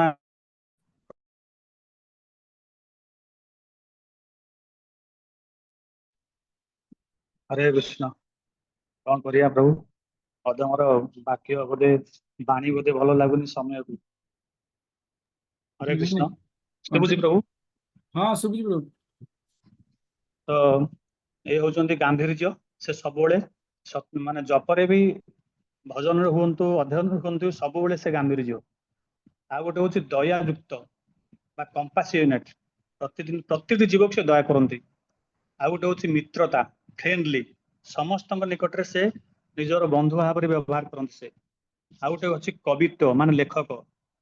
ଆପଣ ମାନେ ବି ପାଠ କରୁଥିବେ, ପ୍ରଭୁପାଦଙ୍କ ବିଷୟରେ ଲେଖିଛନ୍ତି ମାଇ ପ୍ରଭୁପାଦ, Bombay is my office, Brajmandal ପରିକ୍ରମା, ବିଭିନ୍ନ ପ୍ରକାର ଲେଖନ ସେ ଲେଖିଛନ୍ତି, ଯୋଉ କିତାବ ବହି ଲେଖିଛନ୍ତି ବା ଗ୍ରନ୍ଥ ରଚନା କରିଛନ୍ତି, ଯାହାକି ବଦ ଯିବା ପାଇଁ କି ନିହାତି ଦରକାର। ସେ ହଉଛନ୍ତି ତାଙ୍କର କବିତ୍ୱ। ଆଉ ଗୋଟେ ହଉଛି ମୌନ ବା ସାଇଲେଣ୍ଟ। କେତେ ବଡ ବି ଝଡଝଞ୍ଜା ଆସୁ, ଆମେ ସମସ୍ୟା ନେଇକି ଗୁରୁଦେବଙ୍କ ପାଖରେ ପହଞ୍ଚୁ, ଗୁରୁଦେବ ସବୁବେଳେ ସାଇଲେଣ୍ଟ, ସ୍ମିତସ୍ୟ। ଅଳ୍ପ କଥା କହିବେ, ଯୋଉଟା କି ସାଙ୍ଗେ ସାଙ୍ଗେ ଚୁଟକିନି ସମାଧାନ। ତ ଏଇଭଳି କଥା ସେ ହଉଛନ୍ତି କଣ, ସବୁବେଳେ ସାଇଲେଣ୍ଟ। ଆଉ ଗୋଟେ ହଉଛି ଦକ୍ଷତା, ଏକ୍ସପର୍ଟ। ପ୍ରଭୁପାଦଙ୍କର ଇଚ୍ଛାକୁ ଦକ୍ଷତାର ସହିତ ସେ ପ୍ରଚାର କରିଛନ୍ତି, ଯାହାର ପ୍ରମାଣ ଆଜି 115ଟି ବୁଲକ କାଟ ବୁଲୁଛି, 105ଟି ଦେଶରେ ଏଇଟା ଚାଲିଛି। ଏବେ ବି ବହୁତ ବଢିଗଲାଣି ତାର ସଠିକ ଆକଳନ ବି। କାଳିଆ ଠାକୁର ପ୍ରଭୁ ଯୋଉ କହିଲେ ଜାଣିନାହାନ୍ତି ବୋଲି ମୁଁ ବି ଜାଣିନାହିଁ ସଠିକ ଆକଳନ କେତେ। ଯାହାର ଦକ୍ଷତା ଅଛି, ସେ ପ୍ରଭୁପାଦଙ୍କର ଗୁଣଗାନ କରୁଛନ୍ତି। ସେ ତାଙ୍କର ଯୋଉ ବାଣୀକୁ ଆଜି ପ୍ରଚାର କରିଛନ୍ତି, ଯାହା କହିଛନ୍ତି ପ୍ରତ୍ୟେକଟି ଗ୍ରାମ ନଗରରେ ସେ ପ୍ରଚାର କରିଛନ୍ତି ପ୍ରଭୁପାଦଙ୍କର ବାଣୀକୁ ବା ଭଗବାନଙ୍କର ବାଣୀକୁ, ଯୋଉଟାକି ସିଏ ସାକାର କରିଛନ୍ତି। ତ 1977 ମସିହାରେ ଯେତେବେଳେ ଗିରିରାଜ ପରିକ୍ରମା କରିବା ପାଇଁ ଯାଉଥିଲେ ସମସ୍ତେ, ପ୍ରଭୁପାଦ ବହୁତ ସିରିୟସ ଥିଲେ। ତ ସେ ସମୟରେ ସମସ୍ତେ ପରମିଶନ ମାଗୁଥିଲେ ଯେ କିଏ କିଏ ଯାଇପାରିବେ ବୋଲି। ସେତେବେଳେ ଆମର ଯୋଉ ଥିଲେ ବୈଜ୍ଞାନିକ ଗୁରୁ ମହାରାଜ ଥିଲେ, କଣ ତାଙ୍କ ନା ଭୁଲି ଯାଉଛି, ରାଧାକୁଣ୍ଡ ପାଖରେ ତାଙ୍କର ସମାଧି ଅଛି ମଣିପୁରର। ସେ ମହାରାଜ ତାଙ୍କର ମାଗୁଥିଲେ ପରମିଶନ, ଏମିତିକି ଗିରିରାଜ ମହାରାଜ ମାଗୁଥିଲେ ପରମିଶନ। ତ ସେ ସମୟରେ ଗୁରୁଦେବ କହିଲେ, ପ୍ରଭୁପାଦ ମୁଁ ଯାଇପାରେ କି? ଅତି ସରଳ ନମ୍ର ଭାବରେ କହିଲେ। ପ୍ରଭୁପାଦ କଣ କହିଲେ ଆପଣ ମାନେ ଶୁଣନ୍ତୁ, you are will be our leader, ଆପଣ ଆମ ମାନଙ୍କର ଲିଡର। ତ ଆମ ମାନଙ୍କର ସେଇ ସୌଭାଗ୍ୟ। ମୁଁ ସବୁବେଳେ କି ଆମେ ମାନେ ଭାଗ୍ୟବାନ ଜୀବ ଯିଏ ନ ହେଇନଥାନ୍ତି, ସେ ଗୁରୁ ବା କୃଷ୍ଣଙ୍କର ସେ ପ୍ରସାଦ ପାଇନଥାନ୍ତି ବା ତାଙ୍କ ନିକଟରେ ପହଞ୍ଚି ପାରିନଥାନ୍ତି। ତ ଆପଣ ମାନେ ବି ସମସ୍ତେ ଭାଗ୍ୟବାନ ଯିଏକି ଗୁରୁ ଆଉ କୃଷ୍ଣ ଉଭୟକୁ ପ୍ରାପ୍ତ ହଉଛନ୍ତି, ଯାହା ଫଳରେ କି ଏ ଭୌତିକ ବନ୍ଧନରୁ ଆପଣ ମାନେ ମୁକ୍ତ ହେଇପାରିବେ। ତେଣୁ ଆମେ ତାଙ୍କର ଆଦେଶକୁ ପାଳନ କରିବା ଉଚିତ। ତ ଜଣେ ପ୍ରଭୁଙ୍କର ନାମ ନଉନି, ସେ କହୁଥିଲେ ଯେ ପ୍ରଭୁ ଆମେ ତ ଗୁରୁ ମହାରାଜଙ୍କ ପାଖକୁ ଯାଇପାରୁନୁ, ଆମେ କେମିତି ଗୁରୁ ମହାରାଜ ଜାଣିବେ, କଣ କରିବେ? ଗୁରୁ ମହାରାଜ ହଉଛନ୍ତି ତ୍ରିକାଳଦର୍ଶୀ, ଯାହାର ଉଦାହରଣ ହଉଛି ଜୁମ୍ ଜପ। ଯେତେବେଳେ ଆମର କୋରୋନା ଆରମ୍ଭ ହେଲା, ସେ ସମୟରୁ ତା ପୂର୍ବରୁ ଗୁରୁ ମହାରାଜ ଜାଣିଛନ୍ତି ଯେ ଫ୍ୟୁଚରରେ କଣ ହବ ବୋଲି। ତ ସେଥିପାଇଁ ସମସ୍ତ ଭକ୍ତ ମାନଙ୍କୁ ବା ସମସ୍ତ ଶିଷ୍ୟ ମାନଙ୍କୁ ନିଜର କୃପାକୁ କେମିତି ମାନେ କୃପା ବର୍ଷଣ କରିବେ ବା କୃପାକୁ ସବୁ କେମିତି ଗ୍ରହଣ କରିବେ, ତା ପାଇଁ କି ଜୁମ୍ ଜପ ଆରମ୍ଭ କରିଥିଲେ। ସେ ତ୍ରିକାଳଦର୍ଶୀ, ସେମାନେ ପ୍ରତ୍ୟେକଟି ଜୀବକୁ ଯାହାକୁ ସେ ଗ୍ରହଣ କରିଛନ୍ତି ବା ଶିଷ୍ୟ ମନୋବୃତ୍ତିକୁ ଜାଣିଛନ୍ତି, ଆଉ ତାଙ୍କ ନାମ ଅନୁସାରେ ବି ତାଙ୍କର ବ୍ୟବହାର, ତାଙ୍କର ଚାଲିଚରଣ, ତାଙ୍କର କଣ ସେ କରିପାରିବ, ତା ନାଁ ତାକୁ ଲକ୍ଷ୍ୟ କରିକି ଗୁରୁ ମହାରାଜ ନାମ ଦେଇଛନ୍ତି। ଆମେ ସେଇଭଳି ଶୁଦ୍ଧ ଭକ୍ତ, ସେଇଭଳି ଗୁରୁଙ୍କୁ ଆମେ ପ୍ରାପ୍ତ ହେଇଛେ ଜୀବନରେ। ଆମ ଜୀବନ କିଭଳି ଧନ୍ୟ କରିବା, କେବଳ ତାଙ୍କର ଆଦେଶ ପାଳନ କରିକି। ତାଙ୍କର ଗୋଟେ ବଡ ଆଦେଶ ଏବେ ସମସ୍ତ ଭକ୍ତ ମାନଙ୍କ ପାଇଁ ଯେ କେମିତି ହେଲେ ଜୁମ୍ ରେ ଜପ କରନ୍ତୁ ଏବଂ ଅଧିକରୁ ଅଧିକ ଜୁମ୍ ରେ ସଂଯୋଗ କରାନ୍ତୁ। ସେଇଟା ତାଙ୍କର ସବୁଠାରୁ ବଡ ବର୍ତ୍ତମାନ ଆଦେଶ। ଆଉ ଏଟା ପ୍ରତ୍ୟେକଟି ଶିଷ୍ୟକୁ, ତାକୁ ଆମର କାଳିଆ ଠାକୁର ପ୍ରଭୁ କହିଲା ଭଳି, ଆମେ ଯଦି ଜୁମ୍ ଜପରେ ଯଦି ଭିଡିଓ ଅନ୍ କରି ନ ବସିବା, ସେତେବେଳେ ଆମେ କେମିତି ପାଇବା? ଯେମିତି ବର୍ଷା ହଉଛି, ଆମେ ପାତ୍ର ଦେଖଉନେ, ପାତ୍ର ଦେଖୁଛେ ତା ଭିତରେ ଗୋଟେ କଣା କରିଛି, ସେ ବର୍ଷା ଜଳ ସେପଟେ ପଶୁଛି, ସେପଟେ ପଳେଇ ଯାଉଛି। କୃପାଟା କେମିତି ପାଇବା? ତ କୃପାଟା ପାଇବା ପାଇଁ ହେଲେ ନିହାତି ଆମକୁ ଭିଡିଓ ଅନ୍ କରି ବସିବାକୁ ପଡିବ। ଆଉ ଆପଣ ମାନେ ଅନୁଭବ କରୁଥିବେ, ଯେତେବେଳେ ଗୁରୁ ମହାରାଜ ଆସିବେ ଫାଷ୍ଟ ଜପକୁ ଆସିବେ ଅନ୍ ହେବେ, ସେତେବେଳେ ଯେତେବେଳେ ପ୍ରଣାମ କରିବେ ସେ ଦୁଇ ହାତ ଏମିତି ଟେକିବେ। ତ ମୋ କହିବା କଥା ୟା ଠାରୁ ବଢିଆ ଆଉ ମାନେ ଯୋଉ ଆଶୀର୍ବାଦର କଣ ଆମେ ଆଉ ପାଇପାରିବା? ୟାଠୁ ବଢିଆ ଆଉ ଆଶୀର୍ବାଦର ପାତ୍ର ଆଉ କଣ ହେଇଥାଏ? ତ କୌଣସି ଗୁରୁ ମହାରାଜ ଆପଣ ଲକ୍ଷ୍ୟ କରୁଥିବେ ତାଙ୍କୁ ଦର୍ଶନ ମିଳୁନି, କିନ୍ତୁ ପ୍ରତିଦିନ ନକିଂ ଆଟ୍ ଦି ଡୋର, ମାନେ ଗୁରୁ ମହାରାଜ ଖୋଲ ଆର କବାଟ ଖୋଲ, ମୁଁ ଯିବା ପାଇଁ ଚାହୁଁଛି ତମ ଘର ଭିତରକୁ। କିନ୍ତୁ ଆମେ ଅଯୋଗ୍ୟ, ଆମେ ଏତେ ପତିତ, ସିଏ ବର୍ଷା କରି ଚାଲିଛନ୍ତି ତାଙ୍କ କୃପାକୁ। ଆମେ କିନ୍ତୁ କୃପାରୁ ଯଦି ମୋ ବାଣୀରେ କାହାକୁ କଷ୍ଟ ହୋଇଥାଏ କ୍ଷମା ଦେବେ। ଶେଷରେ ପ୍ରଭୁ ଶିଲ ପ୍ରଭୁ ପରମ ଜଗନ୍ନାଥ ପ୍ରଭୁ ଠାକୁର ନିକଟରେ ଓ କୃଷ୍ଣ ବଳରାମଙ୍କ ନିକଟରେ ଶ୍ରୀ ଶ୍ରୀ ଗୌରତାଇ ନିକଟରେ ପ୍ରାର୍ଥନା କରୁଛି ଆମେ ଶିଲ ଗୁରୁଦେବଙ୍କର ସ୍ୱାସ୍ଥ୍ୟ ଭଲ ରହୁ ଏବଂ ତାଙ୍କୁ ଦୀର୍ଘଜୀବୀ କରାନ୍ତୁ, ଯାହାଫଳରେ ତାଙ୍କର ସଙ୍ଗ ଆମେ ଅଧିକ ପ୍ରାପ୍ତ ହେବା। ହରେ କୃଷ୍ଣ।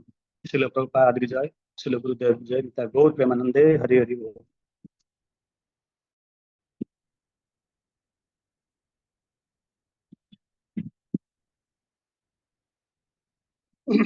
ହରେ କୃଷ୍ଣ। କାହାର କିଛି ଯଦି କହିବାର ଅଛି, ପ୍ରଶ୍ନ ଅଛି ତାହେଲେ ପଚାରି ପାରିବେ। ହରେ କୃଷ୍ଣ। ଭଦ୍ର ନିତାୟ ପ୍ରଭୁ। ଆଜ୍ଞା ପ୍ରଭୁ କୁହନ୍ତୁ, ଅନମ୍ୟୁଟ କରନ୍ତୁ। ହରେ କୃଷ୍ଣ। ହରେ କୃଷ୍ଣ। ହଁ ଅନମ୍ୟୁଟ କରନ୍ତୁ ଭଜନ ନିତାୟ ପ୍ରଭୁ।